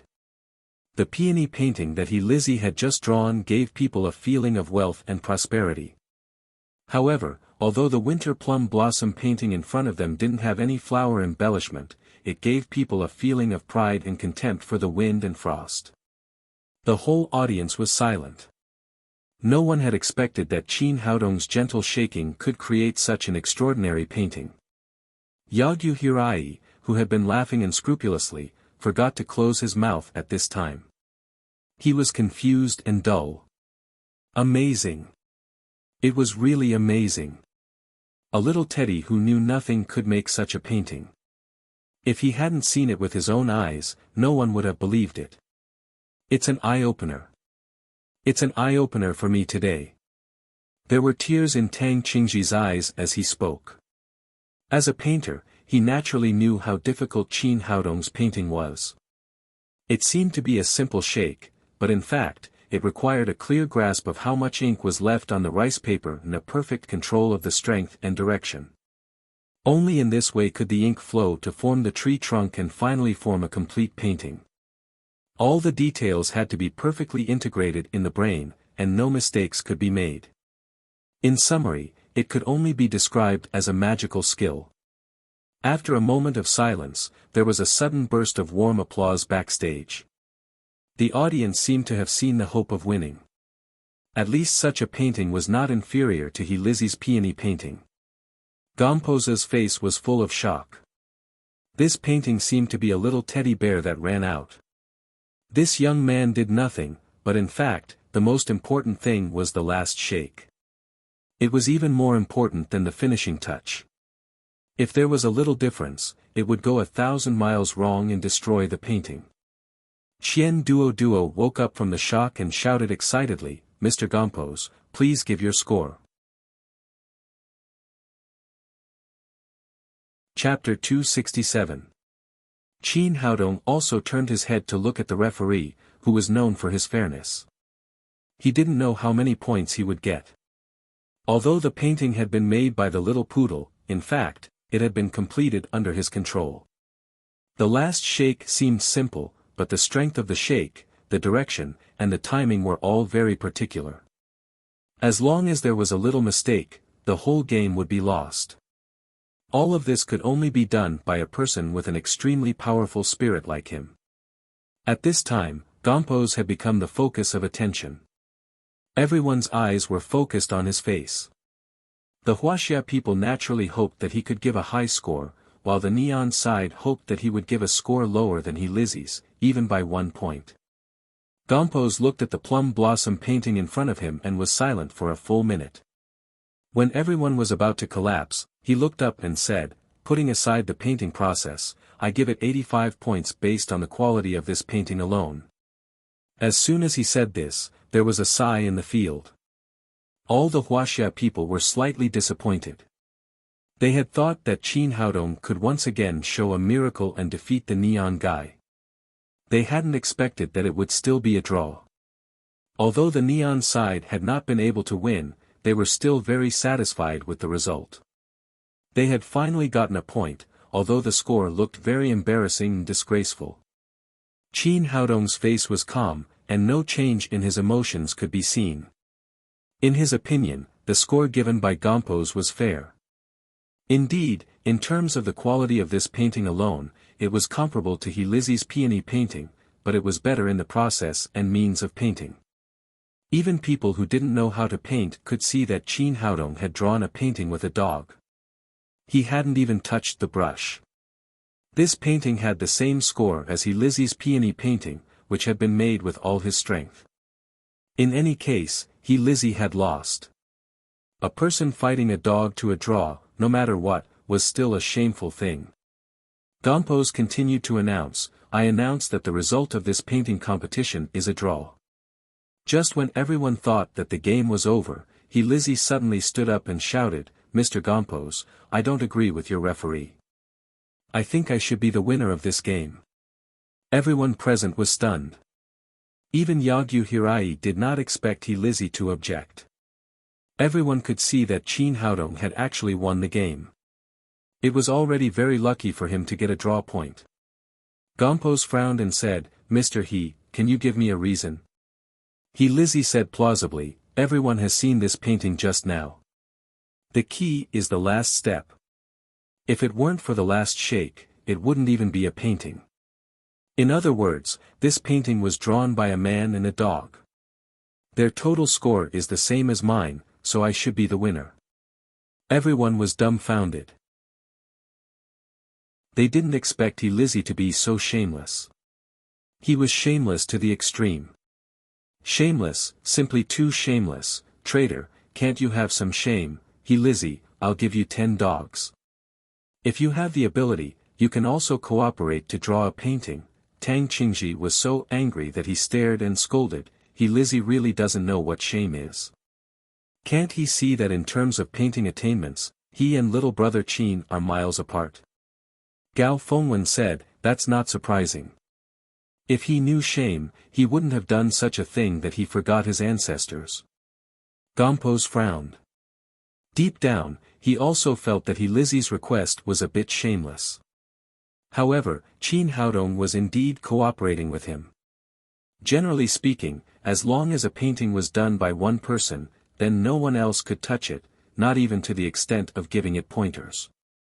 In the plum blossom painting just now, the little poodle had first stepped on the plum blossom, and Qin Haodong had completed the whole painting by skillfully shaking it. Both of them were indispensable. He Lizzie cried again, it's not fair to compete with a work created through cooperation. Qin Haodong glanced at him and asked, what do you think is fair? He Lizzie said, you relied on cooperation to get the same score as me. It's very simple. You lost this game. After that, he shouted to the audience, get me a knife. I'm going to cut off his hands. Hearing his shout, someone immediately brought up a small katana. The audience was in an uproar again. This shameless guy had obviously lost, but he still wanted to cut off Qin Haodong's hands. It was too much. Yagyu Hirai smiled again and said, the shamelessness of Wuxia people is really beyond my imagination, but I like it. He had already seen that not only this game, but Qin Haodong would also be the enemy of the whole Neon in the future. If he Lizzie could cut off Qin Haodong's hands, he would definitely be very happy to see it. As for whether the process was shameless or not, he did not care at all. Gompos couldn't stand it anymore and said, Mr. He Lizzie, I think a draw is the best result of this game. He had just figured out that a dog could not paint. Strictly speaking, this painting should be regarded as Qin Haodong's work. On the surface, it was a cooperation between a man and a dog. In fact, the young man's painting level had reached a very high level, so he could do this. He Lizzie had already taken advantage of the situation by ruling a draw. In this case, he still wanted to cut off the opponent's hands, which was really shameless. As a painting addict, he naturally did not want to see a painting genius like Qin Haodong stop here. Originally, he wanted to use the authority of the referee to insist that this game was a draw. Unexpectedly, Qin Haodong said, Mr. He, what you said is a little reasonable. Let's consider it as cooperation. But I want to ask, how can you admit defeat? You want me to admit defeat? He Lizzie sneered and said, I'm also a reasonable person. If your painting can score higher than the peony painting, I will naturally admit defeat. But now that you have cooperated with me, I can only say that I have won. Qin Haodong said with a smile, that seems to make some sense. He Lizzie said proudly, what do you think? You have nothing to say, right? Then just admit defeat. Admit defeat? Since you said so, I will make you admit defeat. Qin Haodong said, in fact, my painting is not completely finished yet. Mr. Gomposa's score is a little early. Only then did everyone realize that it was Qian Duo who had just asked for a score. Logically speaking, it should have been Qin Haodong himself who had asked for a score. Gompos said with a slight apology, Mr. Qin, I was a little reckless. I gave the result without asking for your opinion, but what else can you do? According to the agreement, you can't use a brush. He Lizzie said, that's right. What else can you do if you can't use a brush? Do you want to shake it a few more times? Let's see what other tricks you can play. He was very confident in his heart. At this time, the ink on the painting had dried. Even if Qin Haodong shook the painting, there would be no change. Tang Qingji frowned. He really could not think of any way that Qin Haodong could improve the score of this painting. Yagyu Hirai said nervously, I don't know what this Wuxia man can do. Chiba Mieko said, he Lizzie is a B** starred. He should have quit while he was ahead. I have a bad feeling that he is going to lose this competition. Under everyone's attention, Qin Haodong took the plum blossom painting in his hand and slowly rolled it into a cylinder. He blew into the cylinder and then said to Gompos with a smile, my painting is completely finished. Please give me a score. F***ck, it's finished just by rolling it up and blowing. What the hell is this? The glasses of everyone present were broken. No one could see what he was doing. Was blowing also a way of painting? Gompos took the painting in his hand with a puzzled face and spread it out on the table again. When his eyes fell on the painting again, he was suddenly stunned. Although the painting just now was called the Winter Plum Blossom Painting, there were rocks and winter plum blossoms, but no plum blossoms. However, this painting was different now. The slightly black flower bud was surrounded by white, like a blooming plum blossom. Whether it was in terms of appearance or artistic conception, it was a level higher than before. Oh my God, how did you do it? Gompos had studied painting for many years and had seen many world-famous painters. However, it was the first time he had seen such a magical painting. It was simply a magic painting. Lizzie was also dumbfounded. He couldn't understand how the plum blossoms in this painting had bloomed. Was this a painting or a magic trick? He cried, I protest. This is not a painting. This is magic. The protest is invalid. This is Mr. Qin's magical way of painting. Gompos glared at Lizzie and then said formally, I will now give the score. Mr. Qin's Winter Plum Blossom painting is 95 points. In this round, Wuxia wins. As soon as he finished speaking, there was a thunderous applause. All the Wuxia people cheered. Victory! We won again. The fake Japanese lost. Long live Qin Haodong. Long live Qin Haodong. If you don't court death, you won't die. Isn't it good to get 1 point? Now you've completely lost. Yagyu Hirai slammed his fist on the table and cursed, damn it. What a stupid thing this guy has done. Chiba Mieko's face was pale. She had just had a hunch that Lizzie would lose, but she hadn't expected that Qin Haodong would win in this way. She really couldn't imagine how magical this young man was. He had won the competition with just a breath. Lizzie, who was on the stage, looked pale. At this time, he was full of regret. Wasn't it good to get 1 point? Why did he have to be greedy? Now he had lost in a mess. Qin Haodong stepped in front of him and said, how about it? What else do you have to say now? Of course, Lizzie didn't want to admit defeat. However, the referee had already given the result. He really couldn't think of a reason to refute it. As a Wuxia person, you have forgotten your ancestors. You have a traitor as your father. Wuxia cultivated you, but now you return the kindness with ingratitude. The more Qin Haodong spoke, the angrier he became.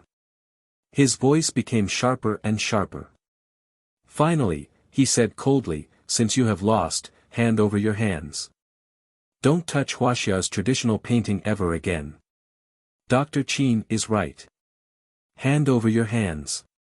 You don't deserve to draw Wuxia's traditional painting anymore, you have a traitor as your father.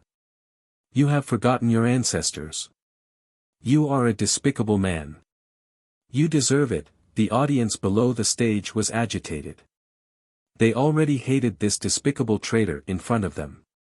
Lizzie quickly put his hands behind his back and said with a frightened face, don't come over.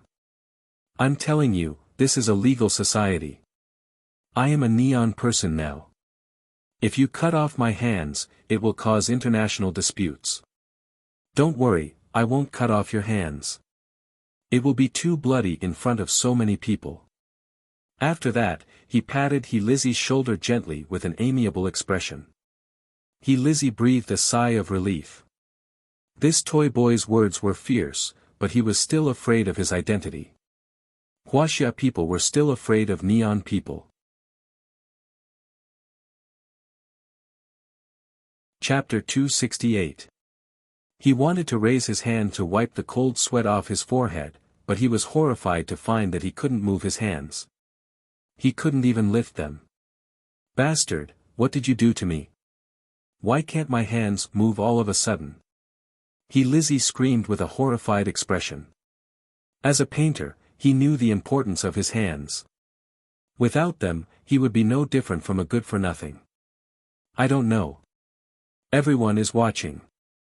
I didn't do anything to you, unlike you who had already prepared the knife to chop off your hands.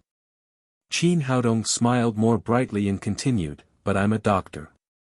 I can give you a diagnosis now. You were too emotional after losing the game just now, which led to serious muscle weakness in your arms. You can't use your hands anymore. No, it's impossible. My hands are fine. Lizzie roared crazily and tried to reach for the brush on the table next to him. But no matter how hard he tried, he could no longer pick up a brush. God, why are you doing this to me? You can't do this to me. I still need to paint in the future. I still need to paint. Qin Haodong sneered and said, it's very kind of God not to kill a shameless person like you who takes the enemy as your father and deceives your ancestors. Lizzie calmed down a little and suddenly realized that all this must have something to do with Qin Haodong. He knelt down on the stage, hugged Qin Haodong's thigh and cried, I know I was wrong. Please let me go this time. I'm from Wuxia. My name is Lizzie, not Koyama Lizzie. As long as you can restore my hands, I will immediately give up my neon citizenship and return to Wuxia. I will work for Wuxia and win glory for Wuxia. Qin Haodong sneered and said, you think too much. What do you think Wuxia is? Is it a place where you can come and go as you please? Wuxia will not accept a shameless person like you. It's fine if you don't want it, but please heal my hands. Lizzie kowtowed like a chicken eating rice and knelt on the stage, begging bitterly. He knew the importance of his hands. If he really became useless, he would never have a good time in neon. Qin Haodong said, there's an old saying in Wuxia. I don't know if you still remember it. The evils you bring upon yourself are the hardest to bear. I really can't, I beg you, I'll kowtow to you, I beg you, you must cure my hand. Lizzie begged on the stage, and the Wuxia audience felt very happy. This shameful traitor finally got what he deserved. Yagyu Hirai's face was livid. Lizzie was now a neon national. He was crying and kneeling there, which was a disgrace to neon. He said to a neon warrior beside him, go and take him down. Don't embarrass yourself here. The neon samurai answered and quickly stepped onto the stage. He grabbed Lizzie's shoulder and dragged him out of the venue. Looking at the miserable Lizzie, Qin Haodong shook his head. He had brought this upon himself. People like him, who could even betray their ancestors and people, would not have a good end in neon. Once they lost their value, they would be worse than dogs. At the end of the game, Gompos left the scene, and Qin Haodong also turned and walked down the stage. At this time, there was a burst of cheers, and everyone was cheering for his performance. After returning to the stage, Tang Qingji was the first to greet Qin Haodong. He bowed deeply to Qin Haodong. Mr. Tang, what are you doing? Qin Haodong quickly reached out and helped him up. Tang Qingji said excitedly, little brother Qin, you've helped me a lot today and saved the face of Wuxia. You deserve this bow from me. Qin Haodong said, as a descendant of Wuxia, it's my duty to do something for Wuxia. You don't have to do this, boss Tang. After they sat down again, Tang Qingji asked again, little brother Qin, your move just now was really beautiful, but I really don't understand. How did you get the last plum blossom kung fu? Qin Haodong smiled slightly and said, it's just a little trick. It's not worth mentioning. Of course, he couldn't tell the truth. He had just used green with genuine qi to change the color of the ink, which was beyond the art of painting. On the neon side, Yagyu Hirai was so angry that his eyes turned red. He whispered, "I must kill this Wuxia man." Now they had lost 3 games in a row. According to the best of 5 rules, they had lost the competition. All of this was caused by Qin Haodong. To be precise, they had carefully prepared for so long, but they had lost to one person. No wonder they were angry. "We should have gotten rid of this man yesterday," Chiba Mieko said, "but it's too late now. With so many people watching, we can't act rashly." Yagyu Hirai knew that she was right. He took a deep breath and suppressed his anger. He turned to a young man next to him and said, "Yagyu Shizukumo, it's your turn in the next game. For the honor of our Neon country and our Yagyu family, you have to win this game. Do you hear me?" "Yes, young master." Yagyu Shizukumo bowed his head and then stepped onto the stage. 2 neon attendants followed him closely, carrying an antique Wuxia guqin in their hands. After getting on the stage, he said proudly to Qian Duo, "In the 4th game, Neon will challenge Wuxia's guqin." Qian Duo looked at the list in his hand and said, "You said that you would challenge guqin in the 4th game, but it's not easy to determine who will win and who will lose in music. How will you judge the winner?" Since Neon was the challenger this time, Wuxia fully developed its style. All the challenge methods were proposed by Neon, and Wuxia accepted all of them. As for the 4th game, guqin, the program only said that it would be a challenge, but there was no clear explanation of the method. Yagyu Shizukumo said, "That's easy. I just need to play. As long as someone from Wuxia can listen to me, they will win. Otherwise, Neon will win." "What kind of competition is this?" Qian Duo looked puzzled. Not only him, but the audience also did not understand what the Neon people were doing. Would they win by listening to him play a song? Everyone knew how to listen to music. Was there a need to compete? You don't need to ask too much. Just do as I say. Yagyu Shizukumo found a chair and sat down. He asked someone to place the guqin in front of him. Qian Duo turned to look at Gao Fengwen and Lang Sanyuan and asked, "Neon has proposed this kind of challenge. Can we accept it?" Although they knew that Yagyu Shizukumo's challenge was definitely not that simple, they could not back down now. Moreover, Lang Sanyuan had always been proud. Qin Haodong had just won 3 games in a row. Now it was finally his chance to show off. He said, "No problem. I've already said that no matter what kind of challenge they propose, we will accept it."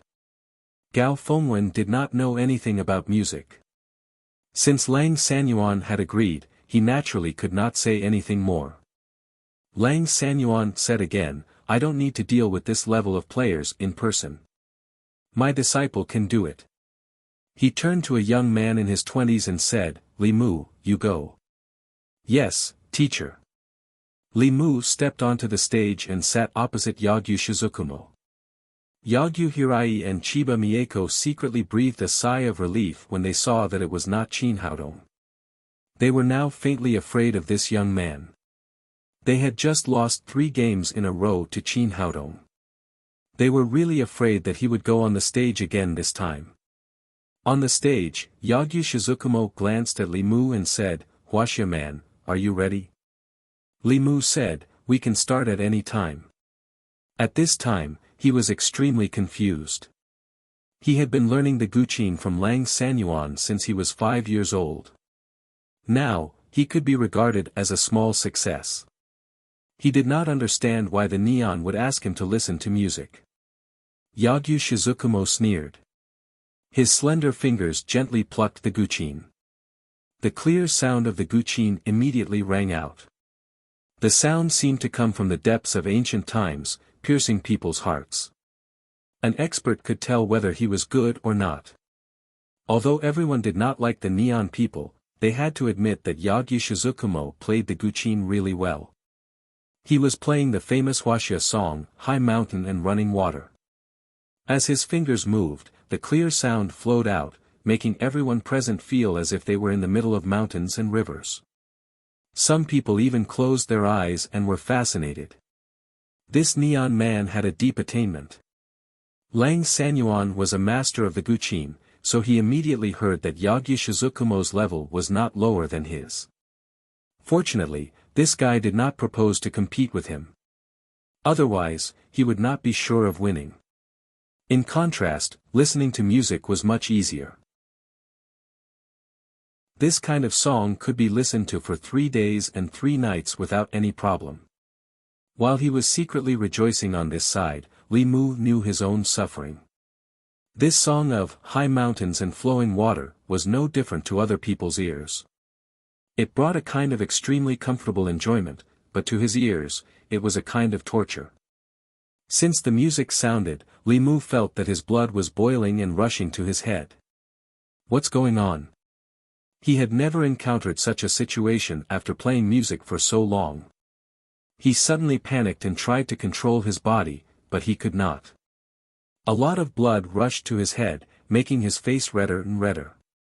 He felt that his head was going to explode. Ah! In just a dozen seconds, Li Mu let out a scream, fell on the stage, and fainted. What's going on? Lang Sanyuan was enjoying the high mountain and running water with his eyes squinted. Suddenly, he saw his disciple fall down.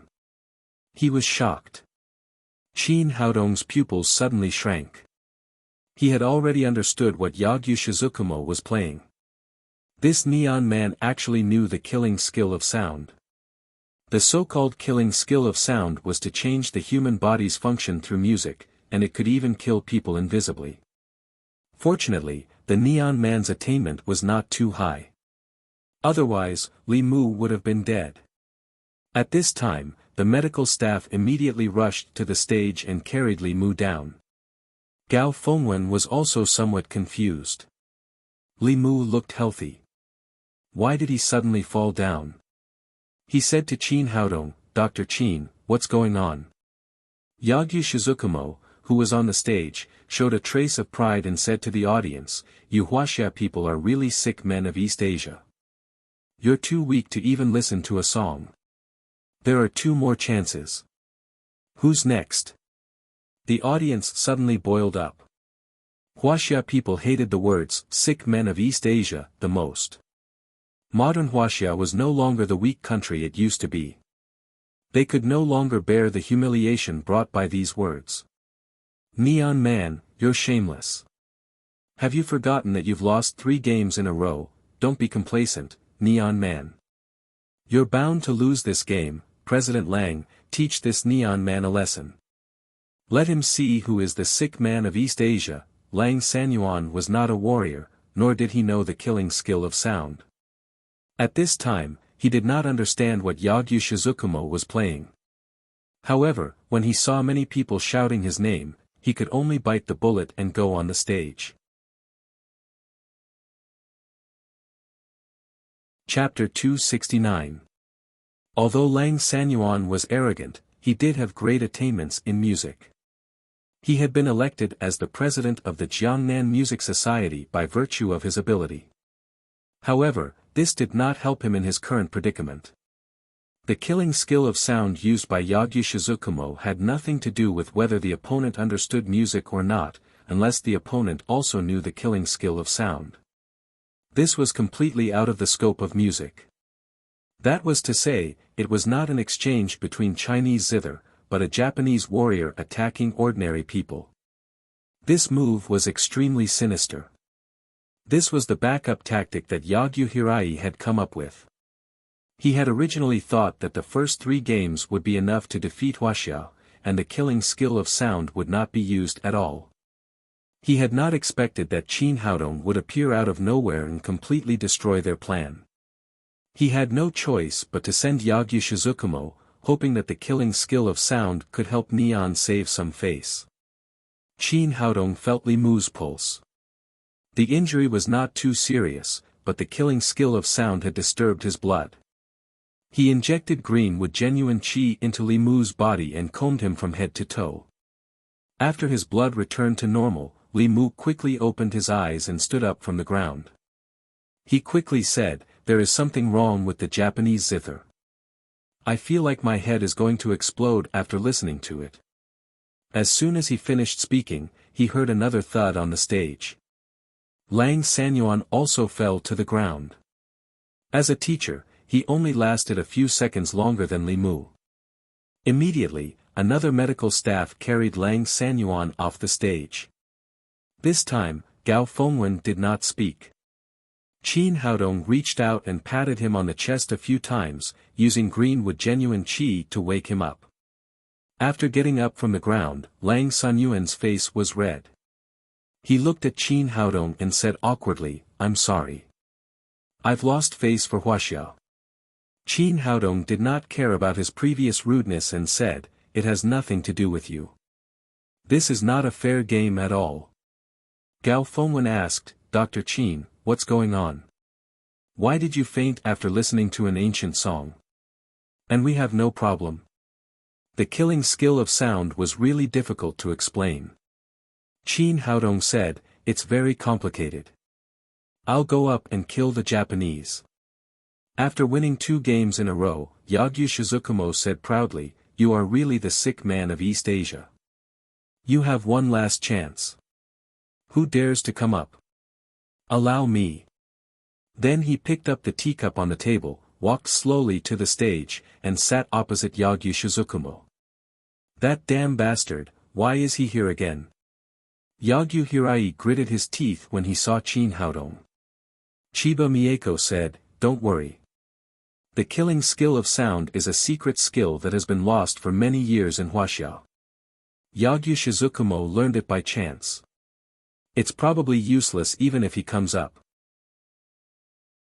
Yagyu Shizukumo looked at Qin Haodong and sneered, "Boy, do you want to try my 7-string guqin?" Qin Haodong picked up the teacup and took a sip leisurely. Then he said, "It's wonderful to listen to music and drink tea. Let's get started." Yagyu Shizukumo's expression changed and he said with a ferocious expression, "Boy, I'll kill you today." After that, his 10 fingers danced wildly on the 7-string zither, and the tune changed from the gentle high mountain flowing water to the murderous ambush from 10 sides. The sound of the zither came out in a hurry, like thousands of soldiers and horses. The cold killing intent swept toward Qin Haodong. Yagyu Hirai looked at everything on the stage with a gloomy expression, hoping that Qin Haodong would die under Yagyu Shizukumo's 7-string zither on the spot. Qin Haodong seemed to be unaware of all this. He sat in the chair, leisurely crossed his legs, picked up the teacup in his hand, and took a sip. The sound of his tea was not loud, but it was like a sharp sword piercing through the sweeping music. The monstrous killing intent suddenly disappeared. Yagyu Shizukumo raised his eyebrows. He had not expected that Qin Haodong would break the killing skill of sound. However, in his opinion, it should be an unintentional move. Then, his index fingers danced again, and another wave of killing intent condensed. Qin Haodong put the teacup on the table in front of him, kicked his legs, and whistled leisurely. All the people under the stage looked at Qin Haodong nervously, for fear that he would faint on the ground like Lang Sanyuan and his disciple. Unexpectedly, he was not only intact, but he also whistled leisurely. The key was that the tune was so beautiful. It was the second senior brother carrying his wife, which was familiar to everyone in Wuxia. Suddenly, there was a burst of laughter. Qin Haodong's whistle did not seem to be loud, but each tone could accurately penetrate the gap of the 7-string zither, making his breath chaotic and uncomfortable. If the killing skill of sound was compared to the ripples in the water, each scale of Qin Haodong's whistle happened to appear at the bottom of the ripples. Not only did he suppress the other scale, but even Yagyu Shizukumo's heart slowly beat according to his rhythm. "Oh no, I met a master." At this time, Yagyu Shizukumo would not think that it was just a coincidence. It was obvious that Qin Haodong was also proficient in the killing skill of sound, and his level was far above his. If he met such a master in another place, he would immediately pick up the 7-string zither and run away. But now he was competing in the arena. If he lost this game, Neon would lose 4 games in a row. He was afraid that he would not be able to escape the punishment of the Yagyu family when he went back. Moreover, he had just used a killing move, and Qin Haodong obviously did not hold back. The notes of the two sides were intertwined as if they were competing with genuine qi. It was impossible for one side to stop. Once he stopped now, the other side's killing skill of sound would immediately be like a flood and fierce beast. He could not stop it at all. If he was lucky, he would be injured, and if he was lucky, he would die. It was very likely that his heart would jump out of his mouth. I didn't know that you could bear it. A sneer appeared at the corner of Qin Haodong's mouth, and the whistle suddenly became louder. The scales were like sharp swords, piercing toward Yagyu Shizukumo. Yagyu Shizukumo was already an arrow at the end of its flight. At this time, how could he resist it? He spat out a mouthful of blood on the 7-string zither in front of him, fell to the ground, and became unconscious. The audience could not understand what had happened. At first, 2 people had fainted while listening to the music. Now, even Yagyu Shizukumo, who was playing the 7-string zither, had spat out blood. What was going on? However, it was no longer important. They knew that Qin Haodong had won this game again. Everyone was not stingy with their applause and cheers for the young man who kept bringing them surprises. Good job, Dr. Qin. Dr. Qin is amazing. Long live Dr. Qin. Dr. Qin, you are my idol. You are the Ultraman of Wuxia. Japanese, you are the sick man of East Asia. Get out of Wuxia. In the overwhelming shouting, Chiba Mieko's face was pale. She looked at Qin Haodong on the stage and could not say a word for a long time. Yagyu Hirai waved his hand, and immediately 2 neon warriors came to the stage and took Yagyu Shizukumo off the stage. He turned to Chiba Mieko and said, Miss Mieko, the last game is a traditional Chinese medicine competition. It will be your turn soon. Chiba Mieko sighed heavily and said, Mr. Yagyu, I think we'd better give up. We have lost 4 out of 5 games, and we will definitely lose the last one. I can't compare with Qin Haodong in terms of medical skills. No, this is not in line with the spirit of our warrior. Yagyu Hirai's eyes were blood-red as he shouted crazily, in any case, we have to win at least 1 game on this trip to Wuxia. Otherwise, how can we go back? He was the young master of the Yagyu family and the leader of this trip to Wuxia. If Wuxia really won 5 o'clock, his name would be nailed to the pillar of shame of Neon. Maybe he would lose his position as the young master. Chiba Mieko cried, but we tried last night. In terms of traditional Chinese medicine, I can't compare with Qin Haodong at all. Miss Mieko, you can do this, Yagyu Hirai whispered a few words in Chiba Mieko's ear. Mr. Yagyu, how can you do this? Chiba Mieko had a shocked expression on her face. Why not? We have to win at least 1 game. Besides, this Qin guy will definitely be a big problem for our country in the future. We can take advantage of this opportunity to get rid of him. At least, we have to make him a useless person. Yagyu Hirai said with a crazy look, for our family, for our country, Miss Mieko, don't hesitate anymore. Chiba Mieko thought for a moment. Finally, a fierce look flashed across her face as she said, well, I'll do as you say. On the Wuxia side, Gao Fengwen and the others were in high spirits. They had already begun to prepare for a celebration. In any case, it was a big victory today. Lang Sanyuan first expressed his gratitude to Qin Haodong, then bowed his head and apologized, Dr. Qin, please forgive me for being rude to you. He was now completely convinced by Qin Haodong's ability and character. Qin Haodong waved his hand and said carelessly, forget it.